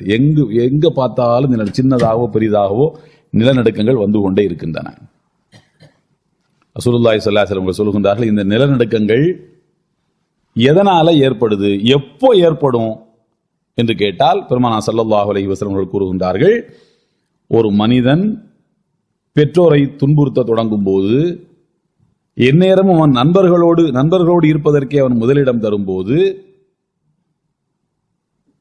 அக்க உம்மஹு அதுனா சதீகஹு வக்ஸா அபாஹு, தாயை துன்புறுத்தி தந்தையை விலக்கி வைத்து எந்நேரமும் நண்பர்களோடு ஒரு மனிதன் உலகிக் கொண்டிருப்பதற்கு முதலிடம் தருவான். எங்கு பார்த்தாலும் இசை கருவிகளும் பாடகர்களும் பாடகிகளும் பகிரங்கமாக உலாவர தொடங்கி விடுவார்கள். மது சர்வசாதாரணமாக புழக்கத்தில் வந்துவிடும். விபச்சாரம் ரொம்ப சர்வசாதாரணமாக ஆகிவிடும். இப்படிப்பட்ட காலங்கள் வரும்போதுதான் நிலநடுக்கம் அதிகமாகும். பள்ளிவாசல்களில் கூச்சல்கள் குழப்பங்கள் அதிகமாகிவிடும். பள்ளிவாசல் என்பது என்னது, அமைதியாக இருக்கணும். பள்ளிவாசல்களில் அல்லாஹ்வின் திருப்பெயர் தவிர வேறு பெயர்கள் உச்சரிக்கப்படுவதற்கு அனுமதி இல்லை. தேவைக்கு பேசிக்கலாமே தவிர அது உட்கார்ந்து அரட்டடிக்கக்கூடிய இடம் அல்ல. அங்க கூச்சல்களும் குழப்பங்களும் அதிகமாகும் போது நீங்கள் கியாமத் நாளை ஃபர்தகிபு இந்த தாலிக்க, அந்த சமயத்தில் நீங்கள் ரீஹன் ஹம்ரா நெருப்பு காற்றையும், வஸல்ஸலத்தன் நிலநடுக்கத்தையும், வஹஸ்ஃபன் வமஸ்ஹன் மனிதர்களுடைய தோற்றங்கள் முகங்கள் எல்லாம் மாறி போவதையும், பூமி பிளந்து மனிதர்களை விழுங்கக்கூடிய காட்சிகளையும் நீங்கள் எதிர்பார்த்துக் கொள்ளுங்கள். கல் மழை பொழியும், அதையும் நீங்கள் எதிர்பார்த்துக் கொள்ளுங்கள் என்று ரசூலுல்லாஹி ஸல்லல்லாஹு அலைஹி வஸல்லம் கூறுகிறார். அப்போ நிலநடுக்கங்கள் அதிகமாக வருவதற்கு காரணம் என்னவென்றால், மனிதர்களிடத்தில் ஒழுக்கம் இல்லாமல் போய்விடும். ஒழுக்கம் இல்லாமல் போகக்கூடிய காலகட்டங்களில் தான் அந்த மாதிரியான நிகழ்ச்சிகள் எல்லாம் நடக்கும் என்று ரசூலுல்லாஹி ஸல்லல்லாஹு அலைஹி வஸல்லம் அவர்கள் கூறி காட்டுகிறார்கள். இது ஒன்று. அதே மாதிரி பாத்தீங்கன்னா நடந்த விஷயங்கள் ஹஜ்ரத் அபூ பக்ர் ரலியல்லாஹு தஆலா அவர்கள் அறிவிக்கின்றார்கள். அபூ தாவூத் என்கின்ற நூலில் இந்த ஹதீஸ் இடம்பெற்றிருக்கிறது. பாருங்கள், ரசூலுல்லாஹி ஸல்லல்லாஹு அலைஹி வஸல்லம் சொன்னாங்க, யன்ஸிலு உனாசும் மின் உம்மத்தி பிகாயத்தின் யுஸம்முனஹுல் பஸரா இன்த நஹ்ரி திஜ்லா. அதாவது ஈராக்ல இருக்கக்கூடிய பஸரா என்கிற நகரத்தில் இருக்கக்கூடிய ஒரு தோட்டத்தில் என் சமுதாயத்து மக்கள் போய் இறங்குவார்கள், தங்குவார்கள். யகூனு அலைஹி ஜஸ்ருன் யக்ஸுரு அஹ்லுஹா. அந்த நதிக்கரையில் ஒரு பாலம் ஒன்று அமைக்கப்பட்டிருக்கும். வ தகூனு மின் அம்சாரில் முஹாஜிரீன். அந்த ஊரு வெளியூர்ல இருந்து நிறைய மக்கள் குடியேறிய ஊராக இருக்கும். ஃபைதா கான ஃபீ ஆகிரி ஸமான். கடைசி காலகட்டத்தில் ஜாஅ பனு கந்தூரா என்கிற இனத்தை சார்ந்த மக்கள் வருவார்கள். அயராதுல் உஜூஹ் சிகாருல் அயுன். நான் சொல்லும்போது உங்களுக்கு புரிஞ்சிருக்கும். அதாவது முகம் சதுரமா இருக்கும், கண்கள் சிறிதாக இருக்கும். ஹத்தா யன்ஸிலு அலா ஷத்தின் நஹ்ரி. அந்த நதிக்கரை ஓரத்தில் அவர்கள் வந்து இறங்கி ஃபயதஃபர்ரகு அஹ்லுஹா ஸலாஸ ஃபிரகின். அந்த ஊர்வாசிகள் அப்போது 3 பிரிவுகளாக பிரிந்து விடுவார்கள். அந்த ஊர்வாசிகளை இவங்க தான் போய் ஆக்கிரமிப்பாங்க என்று நபிகள் நாயகம் ஸல்லல்லாஹு அலைஹி வஸல்லம் கூறுகின்றார்கள். இப்போ முகம் சதுரமா இருக்கும், கண்கள் சிறிதா இருக்கும் என்று ரசூலுல்லாஹி ஸல்லல்லாஹு அலைஹி வஸல்லம் சொன்னது யாரை பற்றி அப்படின்னு சொன்னா, மங்கோலியர்களை பற்றி, தாத்தாரியர்கள், மங்கோலியர்களை பற்றி. மங்கோலிய தாத்தாரியர்கள் என்ன செஞ்சாங்க? பகதாதுக்கு படையெடுத்து வந்தார்கள். யாருடைய ஆட்சி காலத்துல? அப்பாசியர்களுடைய ஆட்சி காலத்துல. அந்த அப்பாசியாக்களுடைய ஆட்சி என்பது 7 நூற்றாண்டுக்கு பகதாதை தலைமையிடமாக கொண்டு இயங்கி வந்தது. மிகப்பெரிய ஒரு அரசாங்கம் பகதாது. அதாவது என்னன்னா 2 கோடி சதுர மைல்கள். அவங்க ஆட்சி நடத்திய பகுதி எவ்வளவு? 2 கோடி சதுர மைல்களுக்கு விரிந்து பறந்த ஒரு அரசாட்சி. அப்படிப்பட்ட அரசாட்சியை நடத்திய அப்பாசிய கலீஃபாக்கள் சாப்பாடு ஏழை எளியவர்களுக்கு சாப்பாடு ஃப்ரீ, கல்வி ஃப்ரீ, மருத்துவம் ஃப்ரீ என்று கொடி கட்டி பறந்தாங்க. இன்னைக்கு சொல்லுவாங்கல்ல, நம்ம ஊர்ல யாராவது கொஞ்சம் துருத்துருன்னு ஒரு பையன் இருந்தான், உற்சாகமா இருந்தான், எல்லா வேலைகளும் கரெக்டாக செஞ்சுக்கிட்டு இருக்கான், இவனை யூஎஸ்லயே யூகேலயே தான் அவனை படிக்க போடணும். அப்பதான் அந்த இவனுடைய ஞானத்துக்கு அங்கதான் சரியான தீனி கிடைக்கும் ஊர் உலகத்துல சொல்லுவாங்க. அந்த மாதிரி அந்த காலத்துல என்ன பேசிக்குவாங்கண்டா, ஒரு பையன் துருத்துருன்னு இருந்தான்னா இவனை பகதாதுக்கு அனுப்பி வைங்க, அங்கதான் இவனுடைய அறிவுக்கு சரியான தீனி கிடைக்கும். கொஞ்சம் திறமை உள்ளவனையும் கூட பகதாதுக்கு அனுப்பி வச்சா அவனுக்கு கை நிறைய சம்பளம் கொடுத்து அவனுடைய அறிவை பெற்றுக்கொள்ளக்கூடிய திறமை உள்ள கலீஃபாக்கள் இருந்தார்கள் அப்பாசிய கிலாபத்துல. கொடிகட்டி பறந்தாங்க. ஹாரூன் ரஷீது ரஹ்மத்துல்லாஹி அலைஹி மிகச்சிறந்த ஒரு மாமனிதர். ஆனா தமிழ் இலக்கியங்கள்லையும் ஆங்கில இலக்கியங்கள்லையும் அவங்களையெல்லாம் கொள்ளைக்காரர்கள்னு காட்டுறாங்க. அலிபாபாவும் 40 திருடர்களும் கதையெல்லாம் எழுதுனான். பாக்தாத் திருடர்கள்னு அதுக்கு பேரே பாக்தாத் திருடம் தான் பேரு. பாக்தாத்னா பகதாது. இப்படித்தான் கதைகளையும் கற்பனைகளையும் எழுதி வச்சான். முகலாய மன்னர்கள்லாம் இந்தியாவுக்கு கொள்ளடிக்க வந்தான்னு எழுதினான்ல, அந்த மாதிரி தான். ஆனா ஹாரூன் ரஷீத் பாஷா ரொம்ப நேர்மையான ஒரு ஆட்சியாளர், ரொம்ப அறிஞர் பெருமக்களை மதித்தவர். இமாம்களுக்கு அவ்வளவு பெரிய முக்கியம். எங்க வெளியூருக்கு போனாலும் இமாம் கிசாயி ரஹ்மத்துல்லாஹி அலைஹி தன்னோட அவங்க கூட்டிட்டு தான் போவாங்க. ஏதாவது சட்ட விளக்கங்கள் கேட்டா உடனே தெரிந்து கொள்ள வேண்டும் என்பதற்காக வேண்டி. ஒரு ஆண்டு ஜிஹாது செய்வார், இன்னொரு ஆண்டு ஹஜ்ஜுக்கு போவார். அவ்வளவு பெரிய ஒரு மார்க்க பற்றுள்ளவர் ஹாரூன் ரஷீத் பாஷா ரஹ்மத்துல்லாஹி அலைஹி. அவருடைய வம்சாவளியை சார்ந்தவர்கள் அப்பாசிய கிலாபத்தினுடைய ஆட்சி காலத்தை முடக்குவதற்காக தாத்தாரியர்கள், மங்கோலியர்கள் படையெடுத்து வந்தார்கள். படையெடுத்து வந்தவங்க எப்படி வந்தாங்க? இந்த திஜ்லா நதியை கடந்துதான் அவர்கள் வந்தார்கள். வந்த உடனே அவர்கள் என்ன செய்தார்கள்? அங்க இருக்கக்கூடிய லைப்ரரிகளை, முஸ்லீம்கள் எழுதி வைத்திருக்கக்கூடிய அதிமுக்கியமான நூல்களை எல்லாம் அந்த ஆத்துல போட்டு அந்த மைகளால் 6 மாதத்துக்கு மேலாக அந்த நதியே என்ன ஆச்சான்? கருப்பு கலர்ல ஓடிச்சான். அந்த அளவு கொடுமைப்படுத்தினாங்க.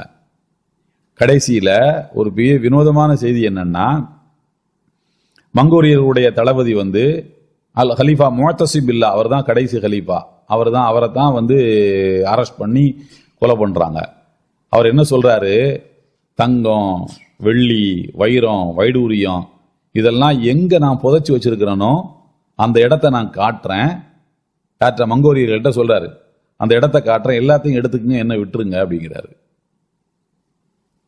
அதுக்கு அவன் சொல்றான், மங்கோலிய ராஜா சொல்றான், இந்த தங்கம், வெள்ளி, வைரம், வைடூரியம் இதெல்லாம் வச்சு ஒரு நல்ல மிலிட்டரிய, ஒரு ராணுவத்தை உருவாக்கி இருந்தா கூட என்ன மாதிரி 5 படையெடுப்புகளை நீ தாங்கியிருப்ப, என்ன மாதிரி 5 கொடுங்கோலர்களை நீ விரட்டி அடிச்சிருப்ப. ஆனா இதையெல்லாம் நீ சொந்தமா இதை வச்சு என்னமோ தினந்தோறும் தின்னு வாழ்ற மாதிரி இவ்வளவு சேர்த்து வச்சிருக்கிய,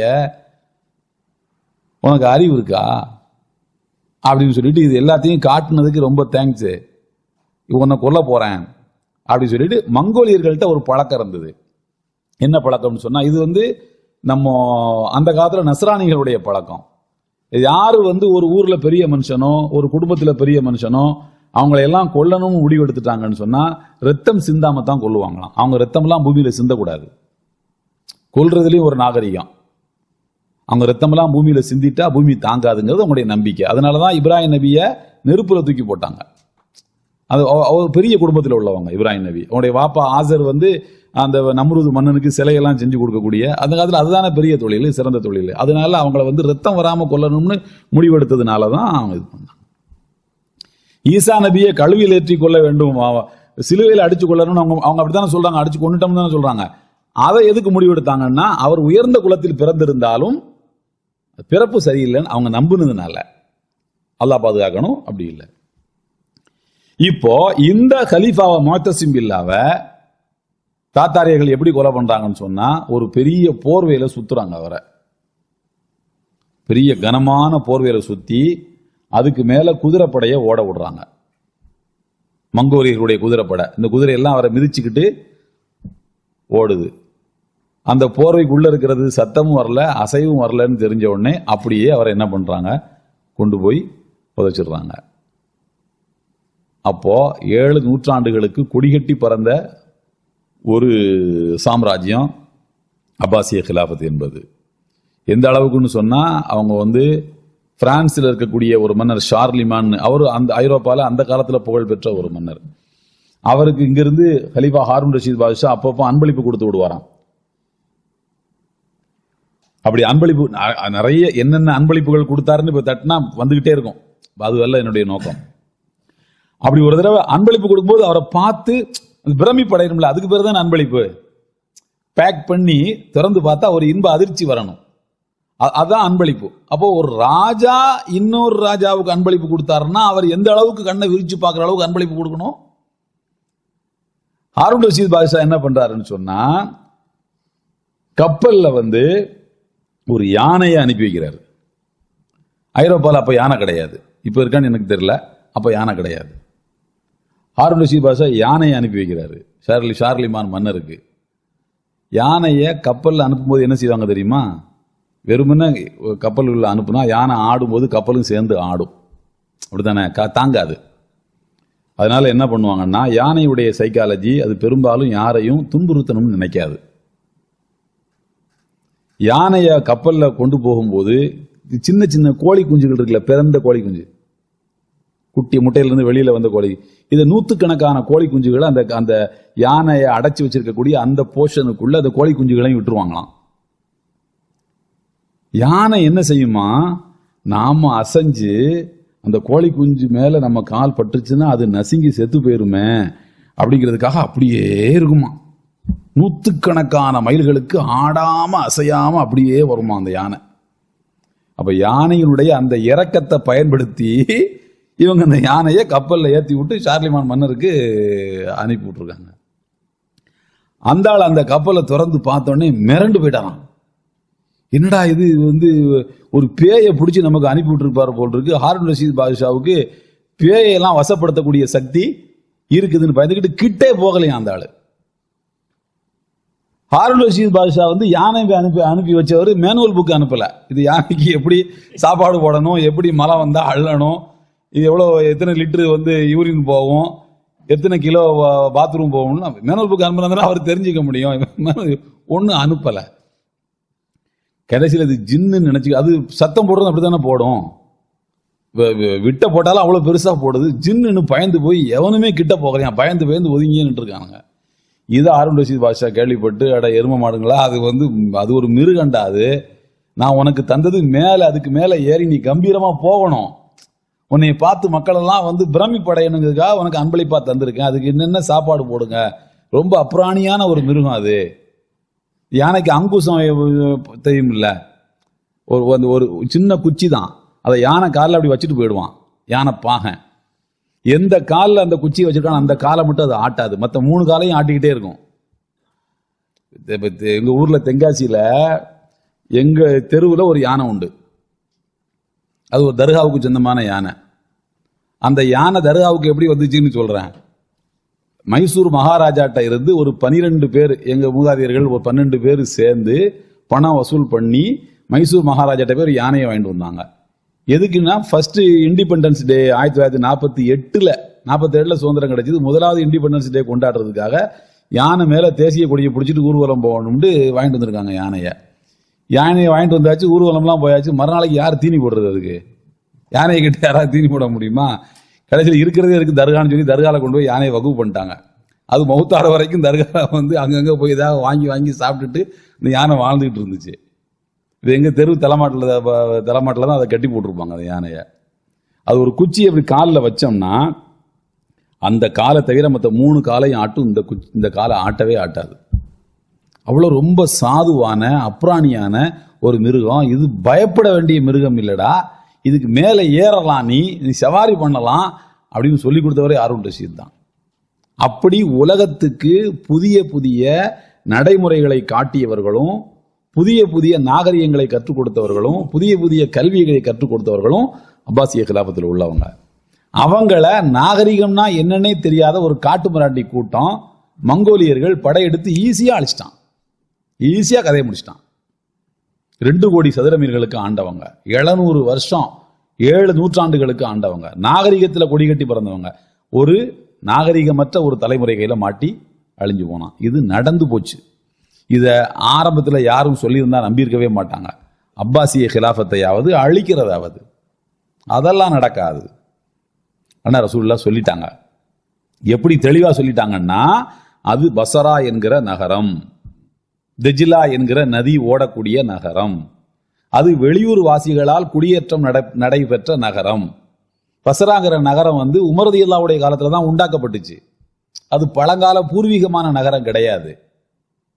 இப்போ நம்ம ஊர்கள், இப்போ நாவூர், இந்த கடற்கரை பகுதிகள்லாம் இருக்கு பாருங்க, பூர்வீகமான நகரம் அதெல்லாம். அங்க இருந்து மக்கள் தொகை பெருக பெருக பக்கத்து ஊர் புதுசா வந்துகிட்டே இருக்கும். பசரா, கூஃபா இதெல்லாம் வந்து உமர் ரலியல்லாஹுடைய காலத்துல பிளான்டு சிட்டி, அது திட்டமிட்டு உருவாக்கப்பட்ட நகரம், மக்கள் தொகை பெருக்கத்துக்கு ஏற்ப உருவாக்கப்பட்டது.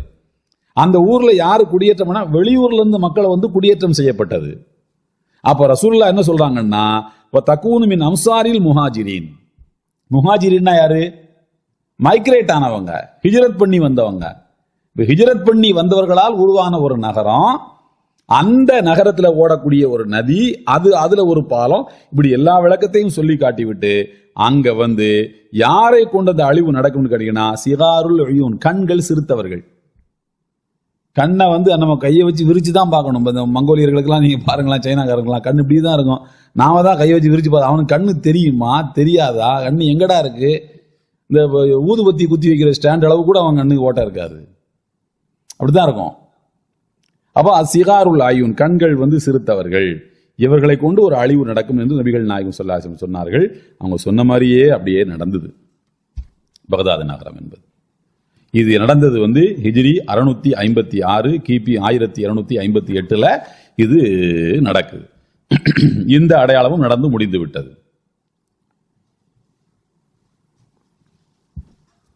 அதற்கடுத்தபடியாக ரசூலுல்லாஹி ஸல்லல்லாஹு அலைஹி வஸல்லம் சொல்லுகின்றார்கள், கான்ஸ்டான்டினோபிள்,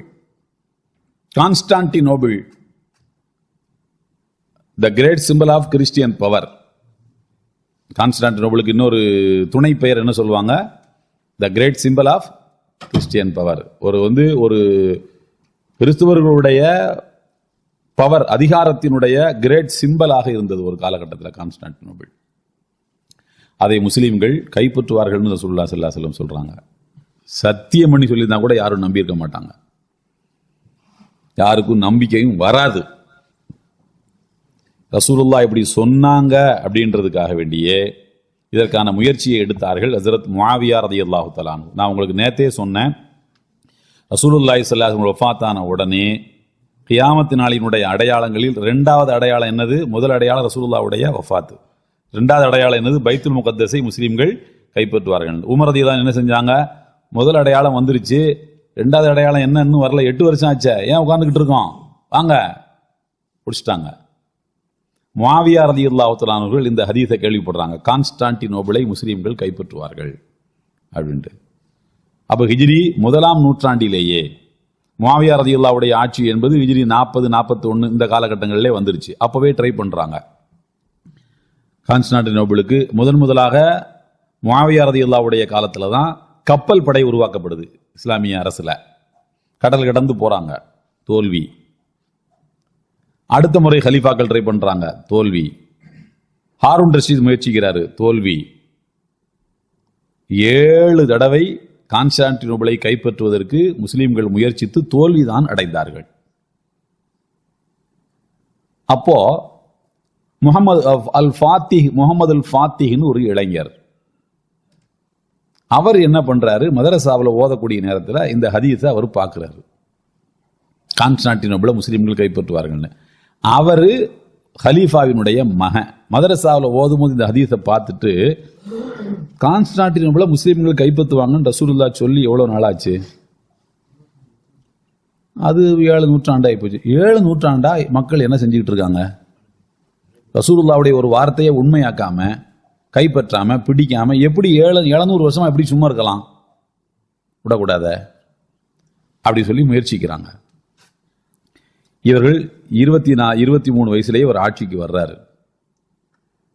அங்கு உள்ள மன்னனுக்கு அவர் கடிதம் போடுறாரு, கான்ஸ்டான்டினோபிளை நீங்கள் எங்களிடம் ஒப்படைத்து விட்டு போய்விடுங்கள். முதல்ல அப்படி சமாதானமாக தானே கேட்கணும், தந்துட்டு போயிட்டா எதுக்கு உயிர் சேதம் எல்லாம், தந்து விட்டு நீங்கள் போய்விடுங்கள் அப்படின்னு கோரிக்கை வைக்கிறாரு. அவன் சொல்றான், என்னடா இது, திடீர்னு ஒரு சின்ன பையன் வந்து ஹலீஃபான்னு வந்து உட்காந்துக்கிட்டு எனக்கே கடிதம் போடுறதான்னு. நீங்க இங்க வந்தீங்கன்னா, படையெடுத்து வந்தீங்கன்னா நெருப்பை வளர்த்து அதுல உங்க எல்லாரையும் உட்கார வச்சிருவேன், பின்பக்கமெல்லாம் பழுத்து போயிரும் படுவா, யார்கிட்ட வச்சுக்கிட்டேன்னு இவன் பதில் கடிதம் போடுறான். முகமது அல் ஃபாத்திஹ் என்ன பண்றாரு? நீ எங்களுடைய பின்பக்கத்தை பழுக்க வைப்பேன் என்று சொல்கிறாய், ஆனால் நான் சொல்கிறேன், இந்த கான்ஸ்டான்டினோபிள் உன்னுடைய அந்த மாளிகையை தகர்த்து உடைத்து அதனுடைய தூண்களை எல்லாம் எங்களின் இருக்கைகளாக மாற்றிக்கொள்வோம், எங்களுக்கு சேராக்கிடுவோம் அப்படின்னு சொல்றாரு. எகிப்து நாடு என்று நினைக்கிறேன், ஒருவர் வந்து துருக்கிக்கு போகும்போது அங்க இருக்கக்கூடிய பூங்காக்களில், அங்க இருக்கக்கூடிய பார்க்கில், பூங்காக்கள்ல உட்கார்ற சேர் இருக்குல்ல, கொஞ்சம் ராகத்தா உட்காந்து வேடிக்கை பார்க்கறதுக்கு, அந்த சேர்ல வந்து பாத்தீங்கன்னா சாய்மானம் இப்படி சாயறது இல்லை, வெறும் கல் மட்டும் உட்கார்றதுக்கு மட்டும்தான் முடியும், சாய முடியாது, அப்படி போட்டு வச்சிருக்காங்க. அது மாதிரி வந்து பாத்தீங்கன்னா அந்த கல்லெல்லாம் உடஞ்சி கிடஞ்சி இருக்குது, கீழே இப்படி தொட்டு பார்த்தோம்னா சொர சொரன்னு இருக்குது, அது ஒழுங்கா செப்பனிடப்படாம அழகுபடுத்தப்படாம அப்படியே இருக்குது. என்னடா இவ்வளவு பெரிய ஒரு நாடு, வளமான ஒரு நாடுங்கிறான், மக்கள் வெளிநாட்டுக்காரங்கள்லாம் வந்து போகக்கூடிய ஒரு பார்க்கு இவ்வளவு சேரை இவ்வளவு மோசமா போட்டு வச்சிருக்குன்னா, ஒரு நல்ல அழகுபடுத்தின சேரை வந்து போட்டு வைக்கலாமே, நல்ல அழகுபடுத்தலாமே அப்படின்னு ஒவ்வொரு தடவை சொல்றாரு. ஒவ்வொரு தடவை நான் போகும்போது நினைச்சு பார்ப்பேன். அப்புறம் வந்து நாங்கள் உள்ள மக்கள்கிட்ட விசாரித்தேன், ஏன் இப்படி போட்டு வச்சிருக்கிறானுங்க, நல்ல நாடாக தானே இருக்குது, ஏன் இப்படி செய்யலாமன்ட்டு. இல்லை அதுக்கு ஒரு காரணம் இருக்குன்னு சொல்லி சொன்னாங்க. அது என்ன காரணம்னு கேட்டேன். அதில் லைப்ரரியில் போய் நீ பார்த்துக்கன்னு சொன்னாங்க. லைப்ரரியில் போய் பார்க்கும்போது தான் எனக்கு அந்த காரணம் தெரிஞ்சுது. சுல்தான் முகமது அல் ஃபாத்திஹ் வந்து கான்ஸ்டான்டினோபிளுடைய அந்த மன்னனுக்கு கடிதம் எழுதும்போது என்ன சொன்னார்னா, நான் உன்னுடைய மாளிகையை தகர்த்து உடைத்து அதனுடைய தூண்களை எல்லாம் என்ன செய்வேன், முஸ்லீம்களை இருக்கைகளாக மாற்றுவேன்னு சொன்னாரு. அந்த கான்ஸ்டான்டினோபிளுடைய கோட்டையை தகர்த்து அங்க உள்ள தூணைத்தான் இந்த சேரா அந்த பார்க்கில் போட்டு வச்சிருக்கிறாரு. அதனாலதான் அதுக்கு சாய்மானம் கிடையாது, அந்த உடைஞ்ச கல்லு தான் அது, அதனாலதான் அங்கங்க உடைஞ்சிருக்கும். இது நம்முடைய பெருமையை காட்டுகிறது, நம்முடைய வறுமையை காட்டல. சேர் போடுற அளவுக்கு வாங்க சொல்லணுமா? வாங்க சொல்லணுமா? பிரேக்கா? சரி.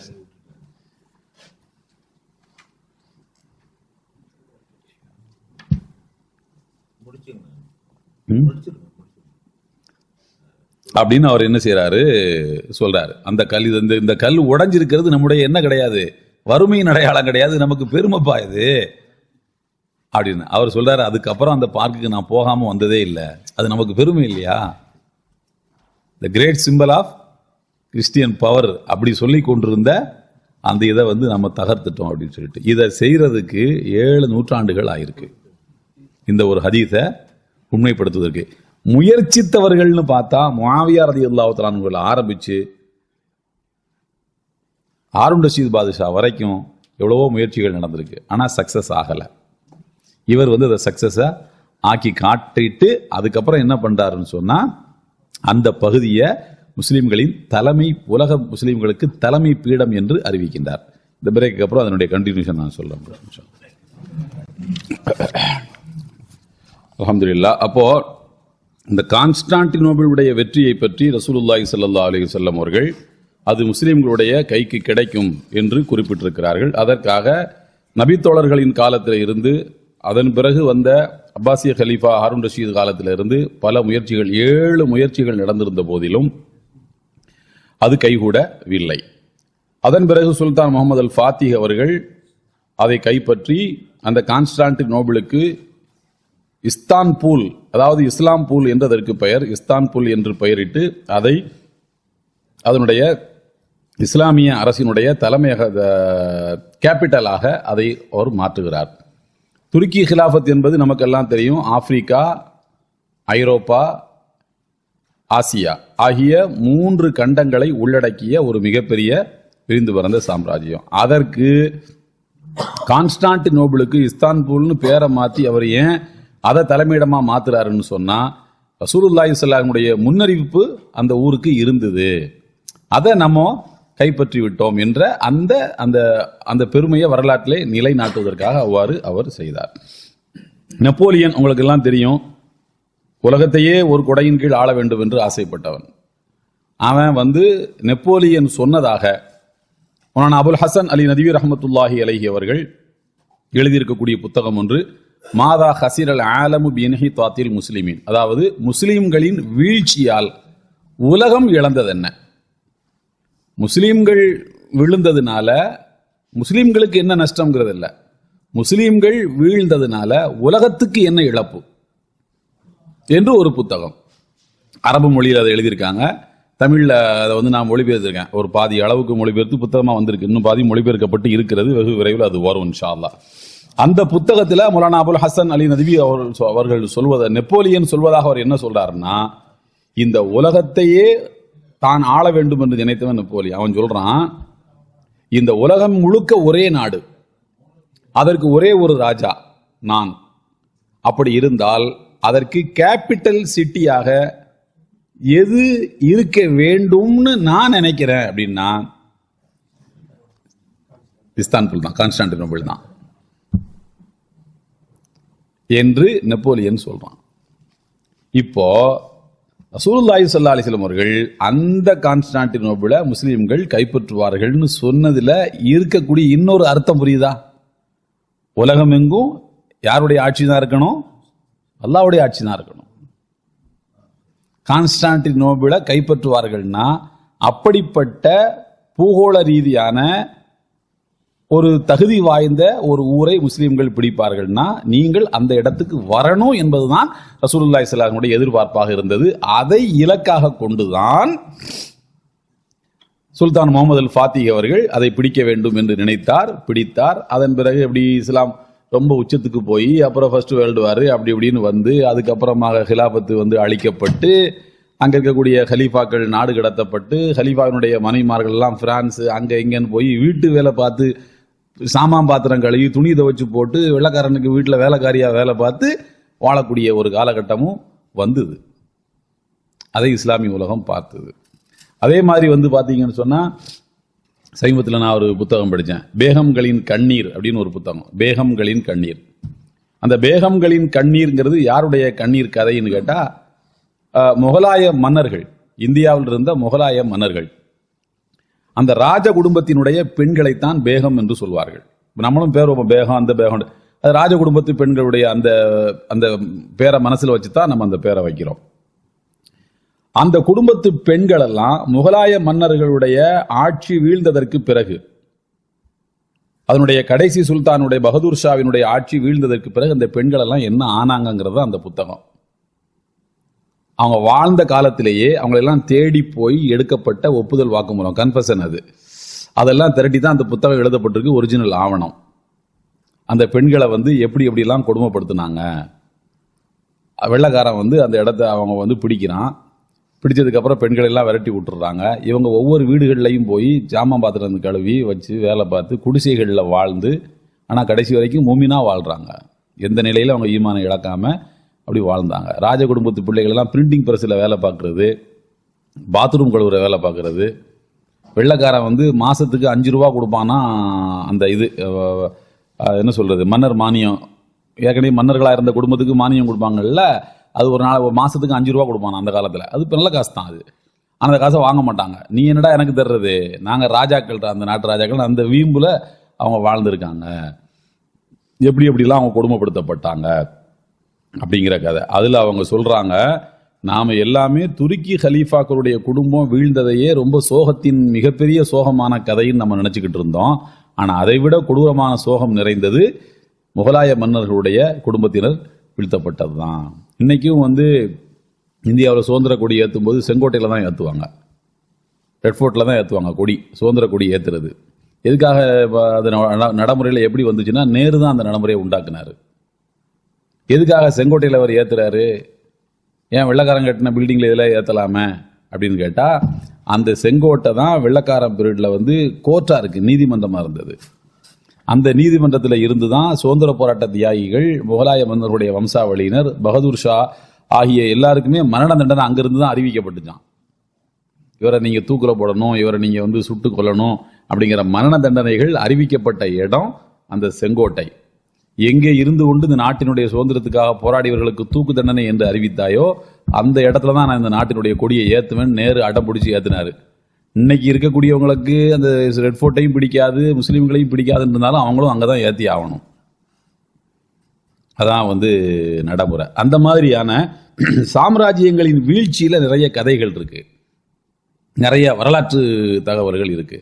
அந்த மாதிரி கான்ஸ்டான்டினோபிள் வீழ்ந்ததற்கு அப்புறமாக முஸ்லீம்களின் கையிலிருந்து அது நழுவி நம்ம அத்தாத்துருக்கு அவன் கைக்கு போனதுக்கு அப்புறமாக அந்த கலீஃபாக்களின் குடும்பமும் பெரிய சீரழிவை அடைந்திருக்கின்றது. அப்போ அவ்வளவு பெரிய ஒரு வரலாற்று மாற்றத்துக்கு காரணமாக இருக்கக்கூடிய நிகழ்வை ரசூலுல்லாஹி ஸல்லல்லாஹு அலைஹி வஸல்லம் அவர்கள் தன்னுடைய அந்த முன்னறிவிப்புகளை தெளிவுபடுத்துகின்றார்கள். கான்ஸ்டான்டினோபிளை முஸ்லீம்கள் கைப்பற்றுவார்கள். அதுவும் என்ன ஆயிடுச்சு, நடந்து முடிந்து விட்டது. அதுக்கடுத்து பார்த்தோம்னு சொன்னா, அரபு உலகத்தை பத்தி ரசூலுல்லாஹி ஸல்லல்லாஹு அலைஹி வஸல்லம் சொல்லியிருப்பது, அதாவது லா தகூமு ஸாஅத், ஹஸரத் அபூ ஹுரைரா ரலியல்லாஹு அன்ஹு அறிவிக்கிறார்கள், சஹீஹ் முஸ்லிம், அஹ்மது, ஹாக்கிம் ஆகிய நூல்களில் இடம்பெற்றிருக்கிறது. லா தகூமு ஸாஅத்து, உலக முடிவு நாள் என்பது வராது. ஹத்தா யக்ஸுரல் மாலு வ யஃபீத் ஹத்தா யக்ருஜ الرجل بزكاة ماله فلا يجد أحدا يقبلها منه وحتى تعود أرض العرب مرجا وأنهارا. அதாவது செல்வம் அதிகரித்து விடும். நேரத்தை நம்ம பார்த்தோம், செல்வம் அதிகரித்து விடும், அது பொங்கி பாயும், செல்வத்துக்கு எந்த மரியாதையும் இல்லைங்கிறது ஆயிடும். ஹத்தா யஹ்ருஜ ரஜுல் பி ஜக்காத்தி மாலிஹி, ஒரு மனிதன் தன்னுடைய ஜக்காத்தை கொண்டுகிட்டு ஊரா சுத்துவான், யாராவது என் ஜக்காத்தை வாங்கிக்கிடுங்கன்னு. நேற்று வந்திருந்தா கூட வாங்கியிருப்பேன், இன்னைக்கு நான் கொடுக்குற லெவலுக்கு வந்துட்டா நான் வாங்க மாட்டேன்னு சொல்லுவானா. அந்த மாதிரி திடீர் பணக்காரர்கள் அதிகமாயிடுவாங்க. மழை திடீர், நேற்று வரைக்கும் ஒரு மாதிரி இருப்பான், இன்னைக்கு வேற மாதிரி இருப்பான். இப்போ ரியல் எஸ்டேட் கான்செப்ட்லாம் வந்ததுக்கு அப்புறம் பாருங்களேன், நேற்று வரைக்கும் கோவணம் பாய்ச்சிக்கிட்டு விவசாயத்தில் இருந்துட்டு இருப்பாரு, திடீர்னு ஒருத்தர் என்ன பண்ணுவான், 1 ஏக்கர் நிலமா, எத்தனை ஏக்கர் வச்சிருக்க, 5 ஏக்கரா, 1 ஏக்கர் 1 கோடிக்கு வாங்கிக்கிறேன், 5 ஏக்கர் 5 கோடி. இப்படி நேற்று கோவணம் பாய்ச்சிக்கிட்டு விவசாயத்தில் நின்றவர் இன்னைக்கு 5 கோடிக்கு அதிபதி. இன்னைக்கு அவர்கிட்ட போய் ஜகாத்து கொடுத்தா வாங்குவாரா? வாங்க மாட்டாரு. அப்ப செல்வம் யார்கிட்ட எப்படி பொங்கி பிரவாகம் எடுத்து ஓடும்னு யாராலையும் கணிக்க முடியாது. அப்படிப்பட்ட ஒரு காலம் வரும் என்று ரசூலுல்லாஹி ஸல்லல்லாஹு அலைஹி வஸல்லம் சொல்லுகின்றார்கள்.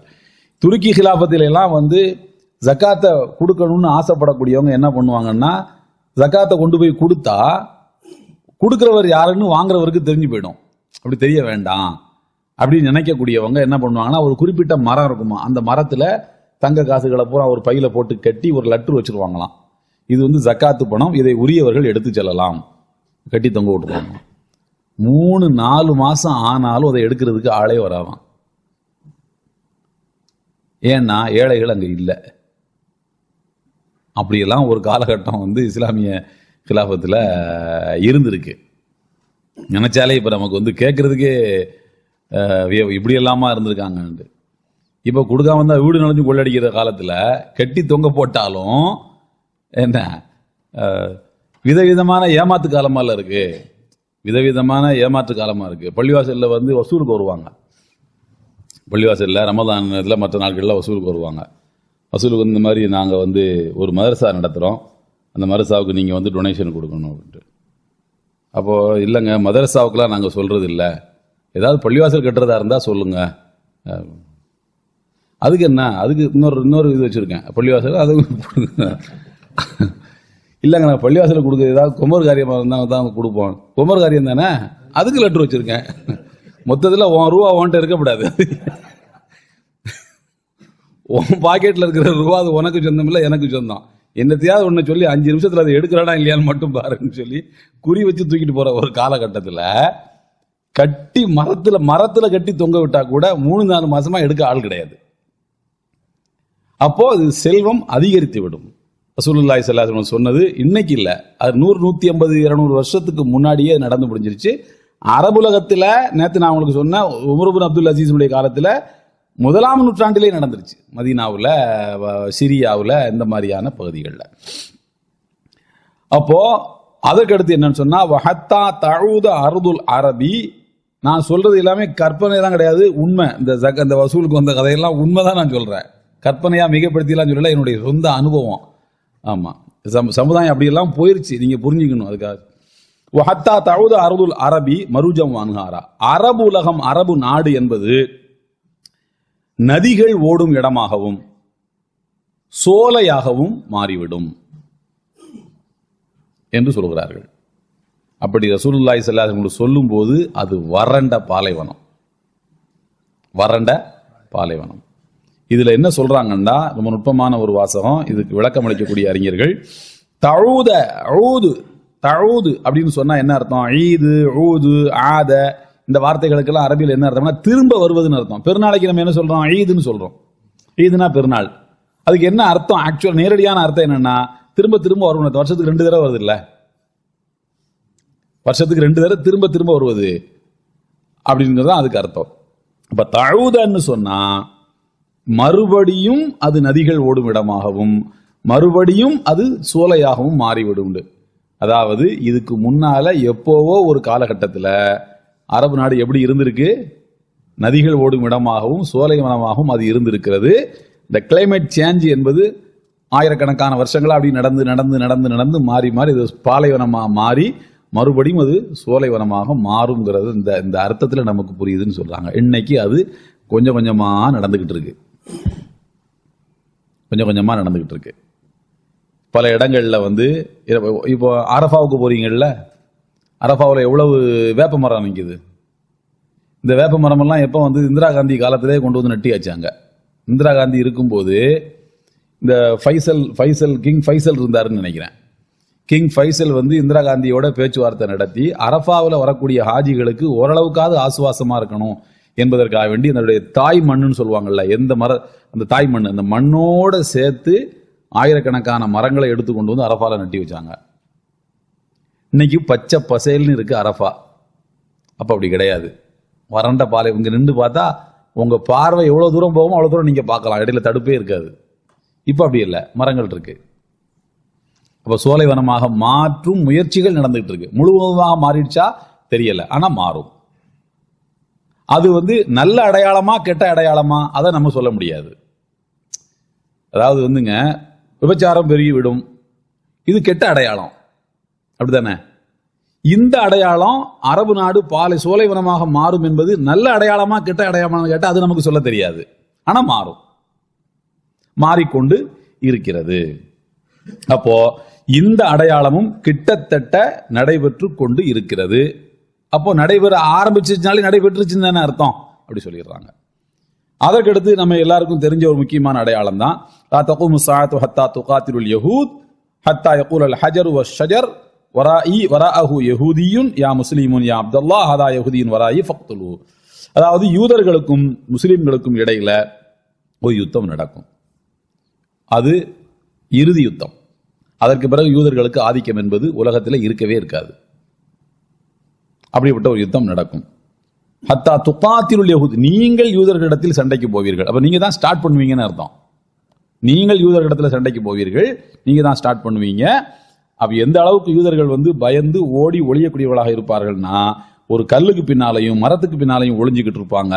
அப்ப அந்த கல்லும் மரமும் முஸ்லீம்களிடத்துல சொல்லும், யா முஸ்லிமுன் ஹாதா யஹூதியுன் வராயி, எனக்கு பின்னால ஒரு யூத ஒளிஞ்சிருக்கான், வந்து அவனை கொல்லுன்னு கல்லும் மரமும் பேசும்னு சொன்னாங்க.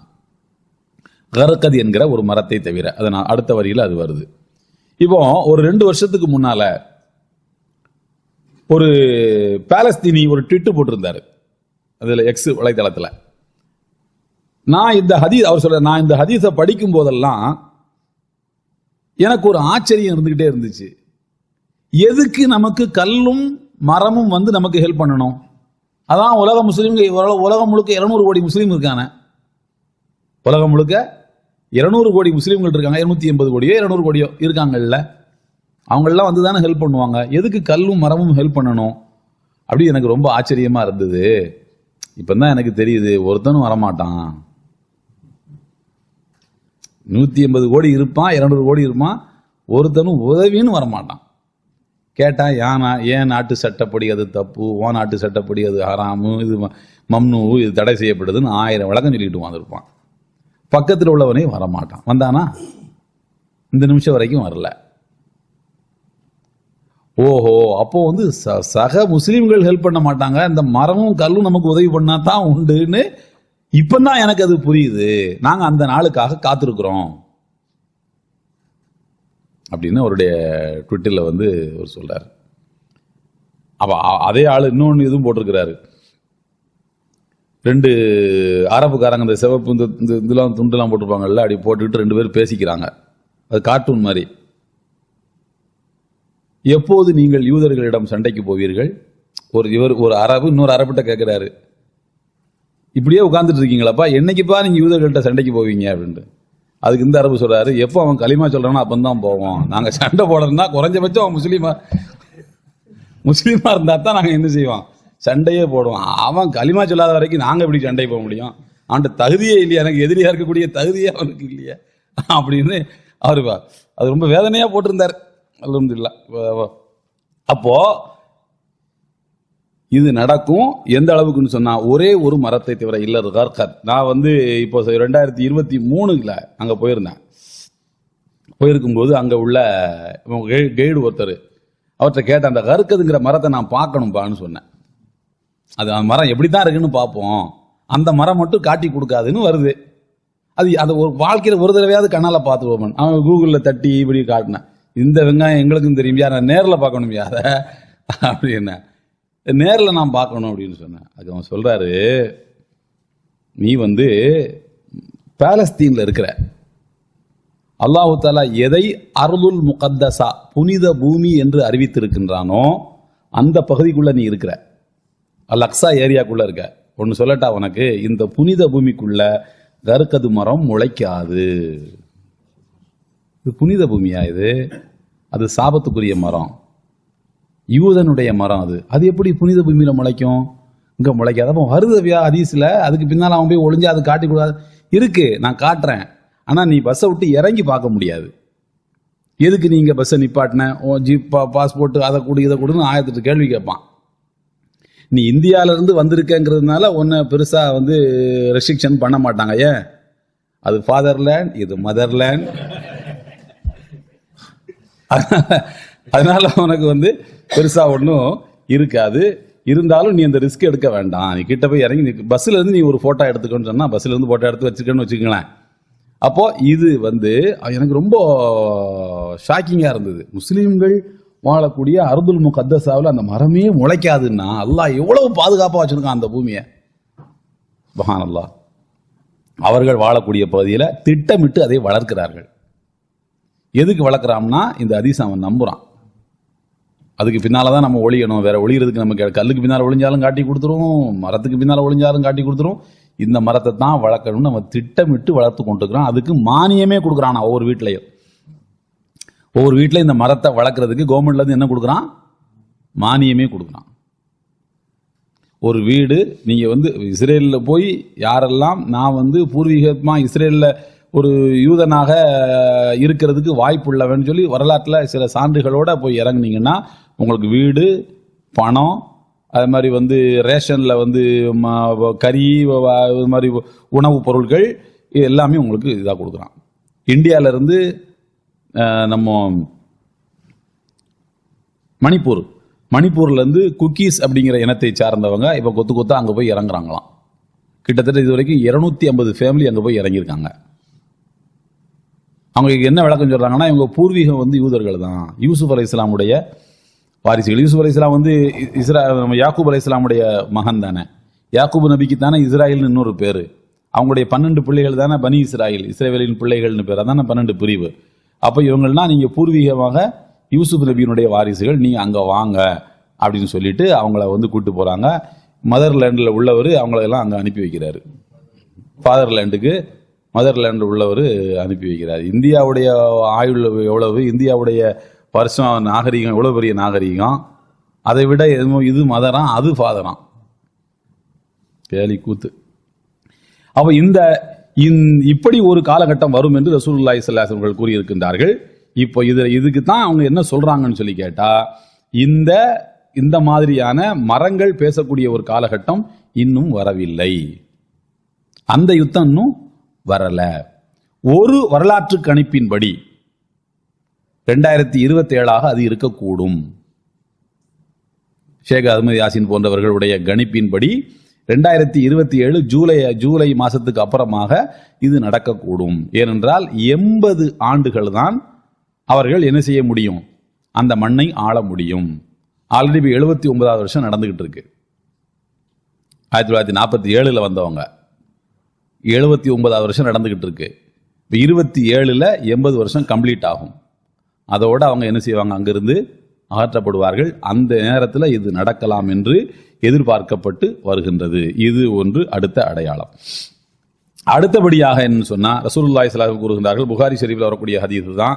ஹஜ்ரத் அபூ ஹுரைரா ரலியல்லாஹு தஆலா அவர்கள் அறிவிக்கின்றார்கள், யஹ்ருபுல் கஅபத து ஸபீகத்தைனி ரஜுலும் மினல் ஹபஷா கஅன்னி பிஹி அஸ்வத் அஃஹஜ் யக்ரஉஹா ஹஜரன் ஹஜரா. அதாவது காபத்துல்லாவை ஒவ்வொரு செங்கலாக பிரித்தெடுப்பதற்கு எத்தியோப்பா நாட்டிலிருந்து 2 கால்களுக்கு இடையிலான இடைவெளி அதிகமான, இப்படி இந்த கால் இப்படி விடந்திருக்கும் இல்லையா, இப்படிப்பட்ட ஒரு மனிதன் காபத்துல்லாவை ஒவ்வொரு செங்கலாக பிரித்தெடுப்பான்.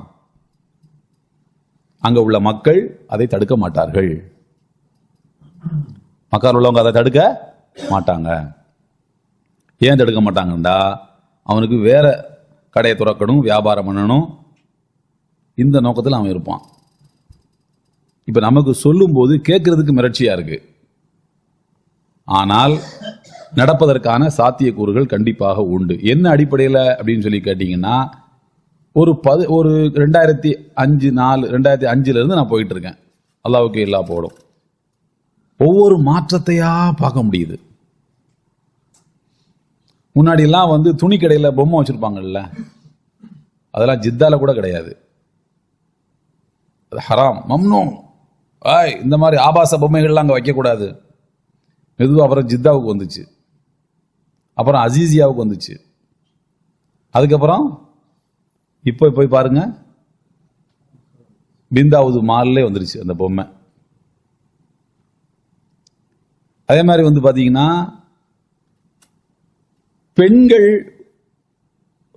பெண்களுக்காக இருக்கக்கூடிய பொருட்கள், உள்ளாடைகள், இந்த மாதிரி பொருள், இதுல பொம்பளை பிள்ளைங்க மட்டும்தான் வேலை செய்யும். உள்ள அலோவ் பண்றது பொம்பளை பிள்ளைங்க, பெண்கள் மட்டும்தான் உள்ள போக முடியும். ஆண்கள் உள்ள போகவே முடியாது. இப்போ அப்படி கிடையாது. யார் வேணாலும் போகலாம். போனால் அவங்க எப்படி வரவேற்கிறாங்க தெரியுமா? நான் அப்படி வரவேற்கப்பட்டேன். அதனால தான் அவ்வளோ தைரியமாக நான் சொல்கிறேன். என்னை அப்படி தான் வெல்கம், வெல்கமுக்கு பதிலாக வெல்கம் தான் சொல்லுவாங்க. வெல்கம், அந்த ஈயை அவங்க ஐ உச்சரிவு தான் சொல்லுவாங்க. கேரளா KARALA கிர்லான்னு தான் படிப்பான் அவன். அது மாதிரி வெல்கம் வெல்கம் அப்படின்னு தான் சர்வசாதாரணமாக நடக்குது இப்போ. அது மாதிரி இந்த பூண்டு, வெள்ளைப்பூண்டு பேஸ்ட் இருக்குல்ல, அந்த அல்பேக்கு இந்த மாதிரி இதெல்லாம் சாப்பிட்றதுக்கு வெள்ளைப்பூண்டு பேஸ்ட் ஹரமை சுற்றி இருக்கக்கூடிய பகுதிகளில் புழங்க தர மாட்டாங்க. தஜாஜ் அப்புறமா KFC கொடுக்க மாட்டாங்க. இப்போ கொடுக்கப்படுது. ஏன் அப்போ கொடுக்க மாட்டாங்கன்னா, மம்னு இதை சாப்பிட்டுட்டு அப்படி நீ பள்ளிவாசலுக்குள்ள போவ, ரசூலுல்லாஹ் சொல்லியிருக்கிறாங்க வெங்காயம் பூண்டுனால தயாரிக்கப்பட்ட பொருளை சாப்பிட்டு வரக்கூடாதுன்னு, அதனால தரமாட்டோம்னு சொல்லுவான், மம்னுன்னு சொல்லுவான். இப்போ அப்படி இல்லை. எத்தனை வேணும் இந்த இருக்கு, உன் இஷ்டத்துக்கு நீ எடுத்துக்க, டப்பால போட்டு வச்சிருப்பான். இதெல்லாம் ஒரு 10 வருஷத்துக்கு முன்னாடி சாத்தியமே இல்லை என்று இருந்ததோ அதெல்லாம் இப்போ நடைமுறையில் ரொம்ப சர்வசாதாரணமாக வந்துவிட்டது. அது மாதிரி உள்ள நடக்கக்கூடிய பல அசௌகரியங்கள் அதை அரசு கண்டுக்கிறது இல்லை. அது ஒரு பிசினஸ் சென்டராக மாற்றப்பட்டு கொண்டிருக்கிறது. பிசினஸ் தான் முழுக்க முழுக்க என்னதுதான், அது வியாபார மையமாக மாற்றப்பட்டு கொண்டு இருக்கிறது. அப்போ இந்த மாதிரியான ஒரு நிலைமை வரும்போது கூட அவங்க என்ன செய்வாங்களாம், அவங்களுக்கு வேறு நோக்கங்கள் இருக்கும். வியாபாரம் அதுன்னு அதை பார்த்துக்கிட்டு இருப்பாங்க. இது வழக்கமான ஒரு சொல் இருக்குல்ல, வழக்கமாக ஒரு கருத்து சொல்லுவாங்க தெரியுமா? அபு தாலிபு, அப்துல் முத்தலிபு காபத்துல்லாவை இடிக்க யானைப்படை வரும்போது அப்துல் முத்தலிப் என்ன சொன்னாங்க? அல்லாவுடைய வீட்டை அவன் பார்த்துக்கிடுவான், ஏன் ஒட்டகத்தை நீ கொடுத்து. அவர் இஸ்லாத்துக்கு முந்தின காலத்தில் சொன்னது. அது இஸ்லாம் வந்ததுக்கு பிறகு இஸ்லாம் என்ன சொல்லி தந்திருக்கு அதைத்தானே நீ சொல்லணும். அல்லாவுடைய இல்லத்தை பாதுகாக்கிறது என் கடமை இல்லை, நீ சொல்லணும். இஸ்லாத்துக்கு முந்தி அவர் சொன்ன ஒரு விஷயத்தை இஸ்லாம் வந்ததுக்கு அப்புறம் நீ சொல்றீன்னா அப்போ உங்ககிட்ட என்ன இருக்கும்? ஈமான் இருக்காது. அப்போ ரசூலுல்லாஹி ஸல்லல்லாஹு அலைஹி வஸல்லம் சொல்றாங்க, என்ன ஹதீஸ்ல எப்படி வருதுன்னா, அவன் கையில என்ன ஆயுதம் வைத்திருப்பான் என்பது வரைக்கும் வருகிறது. இரு பக்கமும் கூர்மையான ஒரு ஆயுதம் வச்சிருப்பான். அந்த ஆயுதத்தை இப்படி வச்சு வெட்டிக்கிட்டே இருக்கலாம். அது முனை மலங்கி போச்சுன்னா இப்படி போட்டு இப்படி வெட்டலாம். இரு தரப்பிலும் கூர்மையான ஆயுதம் இருக்கும். கால்கள் அவனுக்கு இப்படி பிரிஞ்ச மாதிரி இருக்கும். கருப்பு நிறத்து தோலை விடுவனா இருப்பான், சுருட்ட முடி உள்ளவனா இருப்பான். பேரை தவிர எல்லாத்தையுமே சொல்லிட்டாங்க ரசூலுல்லாஹ். அவன் பேரை மட்டும்தான் சொல்லலை. கேரக்டர், பேர்ல ஒன்றும் முக்கியம் இல்லையா, கேரக்டர் தானே முக்கியம். இப்படிப்பட்ட எதுக்காக அவன் வருவான் என்றால், காபத்துல்லாவுக்கு கீழே இருக்கக்கூடிய புதையல்களை எடுப்பதற்காக வருவான். ஒரு அறிவிப்பில் இப்படி கூட வருகிறது. ஹஜ்ரத் உமர் ரலியல்லாஹு தஆலா அன்ஹு அவர்கள் சொல்லுகின்றார்கள், எனக்கு ஒரு விருப்பம், எனக்கு ஒரு ஆசை, காபத்துல்லாவை மாற்றி அமைக்கணும். இப்ராஹிம் அலைஹிஸ்ஸலாம் உடைய காலத்தில் அது அகலமாக தானே இருந்துச்சு, அந்த மாதிரி மாற்றி அமைக்க வேண்டும் என்று ஆசைப்படுகிறேன். அதற்காக நான் காபத்துல்லாவை இடித்து புதிய வடிவமைப்புக்கு கொண்டு வரக்கூடிய நேரத்தில் அதன் கீழ் இருக்கக்கூடிய செல்வங்களை எல்லாம் எடுத்து ஏழைகளுக்கு பகிர்ந்தளிக்க நான் விரும்புகின்றேன். அப்படின்னா கீழே நிறைய செல்வங்கள் இருக்கிறதாக உமர் ரலியல்லாஹு தஆலா அவர்கள் சொல்கிறார்கள். ஏழைகளுக்கு பகிர்ந்தளிக்க நான் விரும்புகிறேன் அப்படின்ட்டு. ஆனால் என்னுடைய 2 தோழர்களும் இதைவிட நெருக்கடியான காலகட்டம் வந்தபோது கூட அதை செய்யவில்லை. 2 தோழர்கள் யாரும்? ரசூலுல்லாஹ், ஹஜ்ரத் அபூபக்கர் சித்திக் ரலியல்லாஹு அன்ஹு. இப்ப இருக்கிறது அப்ப வறுமை அதிகம், இப்ப இருக்கிறத விட பசி பட்டினி அதிகம். அவங்க செய்யல, அதனால நான் செய்ய மாட்டேன். அப்ப கீழே செல்வங்கள் இருக்கிறது என்பதற்காக அதை தோண்டி அதை அனுபவிக்கணும், அதை எடுத்துட்டு போக வேண்டும் என்பதற்காக வேண்டி ஒரு கும்பல் ஒரு தலைமையேற்று இவன் என்ன செய்வான், வருவான். அது நியாயமா? அவனுக்கு ஏன் அவ்வளவு பெரிய கோபம் அந்த நாட்டு மேல? ஏன் அதை இடிக்கிற அளவுக்கு அவனுக்கு என்ன கோபம்? அந்த கோபம் நியாயமானதா அநியாயமானதா? அது இல்லை. ஆனா இப்படி ஒரு சம்பவம் நடக்கும். இன்னைக்கு நமக்கு அது அதிர்ச்சியா இருக்கலாம், ஆனா அது நடக்கும். இதே மாதிரி கான்ஸ்டான்டினோப்பிளை முஸ்லீம்களை கைப்பற்றுவாங்கன்னு சொல்லும்போது அது சாத்தியமே இல்லைன்னு நினைச்சுக்கிட்டு இருந்தாங்க. அதை போய் யாருங்க பிடிப்பா, கிட்ட போக முடியுமா அப்படின்ட்டு. சுத்தி தண்ணி, மலைகள், இதெல்லாம் தாண்டி எப்படி போக முடியும்? கான்ஸ்டான்டினோப்பிளை பிடிக்கும் போது கப்பல், தண்ணியில ஓடக்கூடிய கப்பலை 3 கிலோமீட்டருக்கு மலையில ஏத்துறாரு, வேற வழி இல்லாம. மரக்கட்டைகளை போட்டு அப்படி உருட்டி உருட்டி உருட்டி இரவோடு இரவா 3 கிலோமீட்டர் கப்பலை ஏற்றி திரும்ப கொண்டு போய் தண்ணியில் இறக்கி தான் பிடிக்கிறாரு. அவன் நினைச்சே பார்க்கல இப்படிலாம் நடக்கும்னு. அந்த மாதிரி அதை சாத்தியப்படுத்துறதுக்கு எப்படி ஒரு நல்லடியாரை அல்லாஹ் தஆலா அனுப்பி வைத்தானோ அதே மாதிரி இதை சாத்தியப்படுத்துறதுக்கு ஒருத்தன் உலகத்துல இருப்பான், அவன் வருவான். இவைகளெல்லாம் கற்பனையாக நமக்கு இப்போ தோன்றலாம். அதே மாதிரி பாத்தீங்கன்னா இன்னொரு இதுக்கு, அதாவது லா தகூமு ஸாஅத்து ஹத்தா யதஸாஃபது ஃபி த்தரீகி, எப்ப முடியும்? லா தகூமு ஸாஅத்து ஹத்தா யதஸாஃபது ஃபி த்தரீகி தஸாஃபுதல் ஹமீரி. பகிரங்கமாக மானக்கேடான விபச்சாரம் போன்ற செயல்கள் நடக்கும். கழுதைகளை போல பொது இடங்களில் மனிதர்கள் தப்பு செய்து கொண்டிருப்பார்கள். நான் ரொம்ப டீசெண்டா அதுக்கு அர்த்தம் வைக்கிறேன். கழுதைகளை போல பொது இடங்களில் மனிதர்கள் இந்த பாவத்தை செய்து கொண்டிருப்பார்கள் என்று சொல்லிவிட்டு ரசூலுல்லாஹ் அப்படி சொல்லும்போது அப்துல்லாஹ் இப்னு அம்ர் இப்னு ஆஸ் ரலியல்லாஹு அன்ஹு இந்த ஹதீஸ் அறிவிக்கிறாங்க. கேட்கிறாங்க, இன்னதாலிக லகாயினுன் யா ரசூலல்லாஹ், இப்படியுமா நடக்கும்? இப்படியுமா நடக்கும்? பப்ளிக்காவா என்று கேட்கிறார்கள். ரசூலுல்லாஹி ஸல்லல்லாஹு அலைஹி வஸல்லம் சொன்னாங்க, நஅம் ல யகூனன்ன, ஆம் நிச்சயமாக நடக்கும், ஆம் நிச்சயமாக நடக்கும் என்று ரசூலுல்லாஹி ஸல்லல்லாஹு அலைஹி வஸல்லம். இப்னு ஹிப்பான், இமாம் பஸார், முஸ்னதுல் பஸார் ஆகிய நூல்களில் இந்த ஹதீஸ் இடம்பெற்றிருக்கிறது. அல்பானி இதை சஹீஹ் என்று சொல்கின்றார்கள்.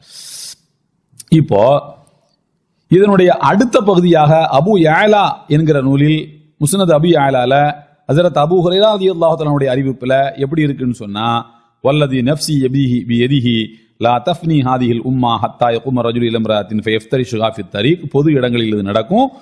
ஃபயகூனு ஹியாருஹும் யௌமஇதின் மை யகூல் லவ் வாரைதஹா வராஅ ஹாதிஹில் ஹாயித்.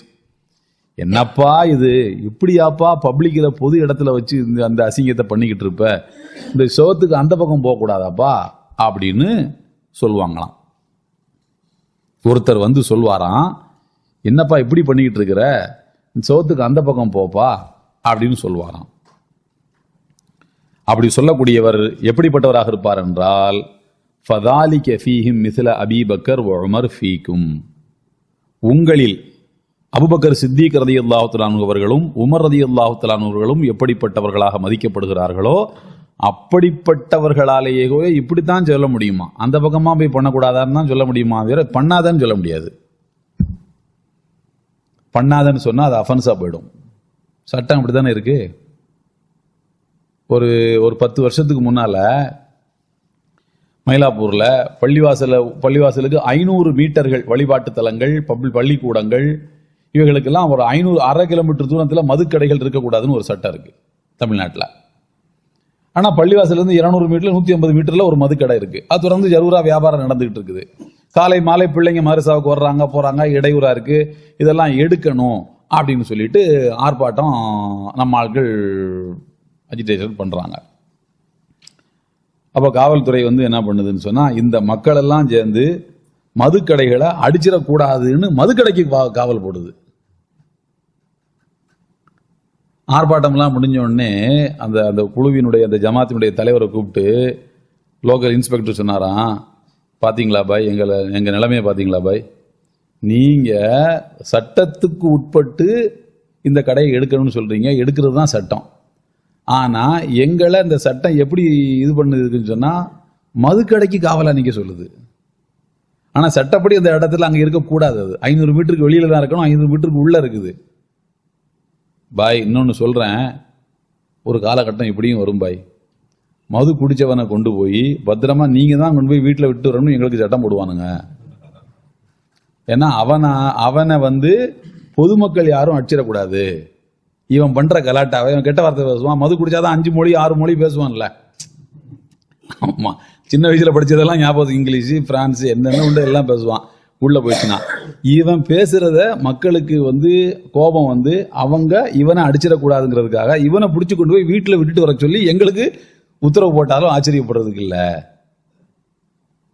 அப்படின்னு அவர் சொன்னார். நான் சொல்றது 10 வருஷத்துக்கு மேல இருக்கும். அப்போ அது வினோதமா இருந்திருக்கு.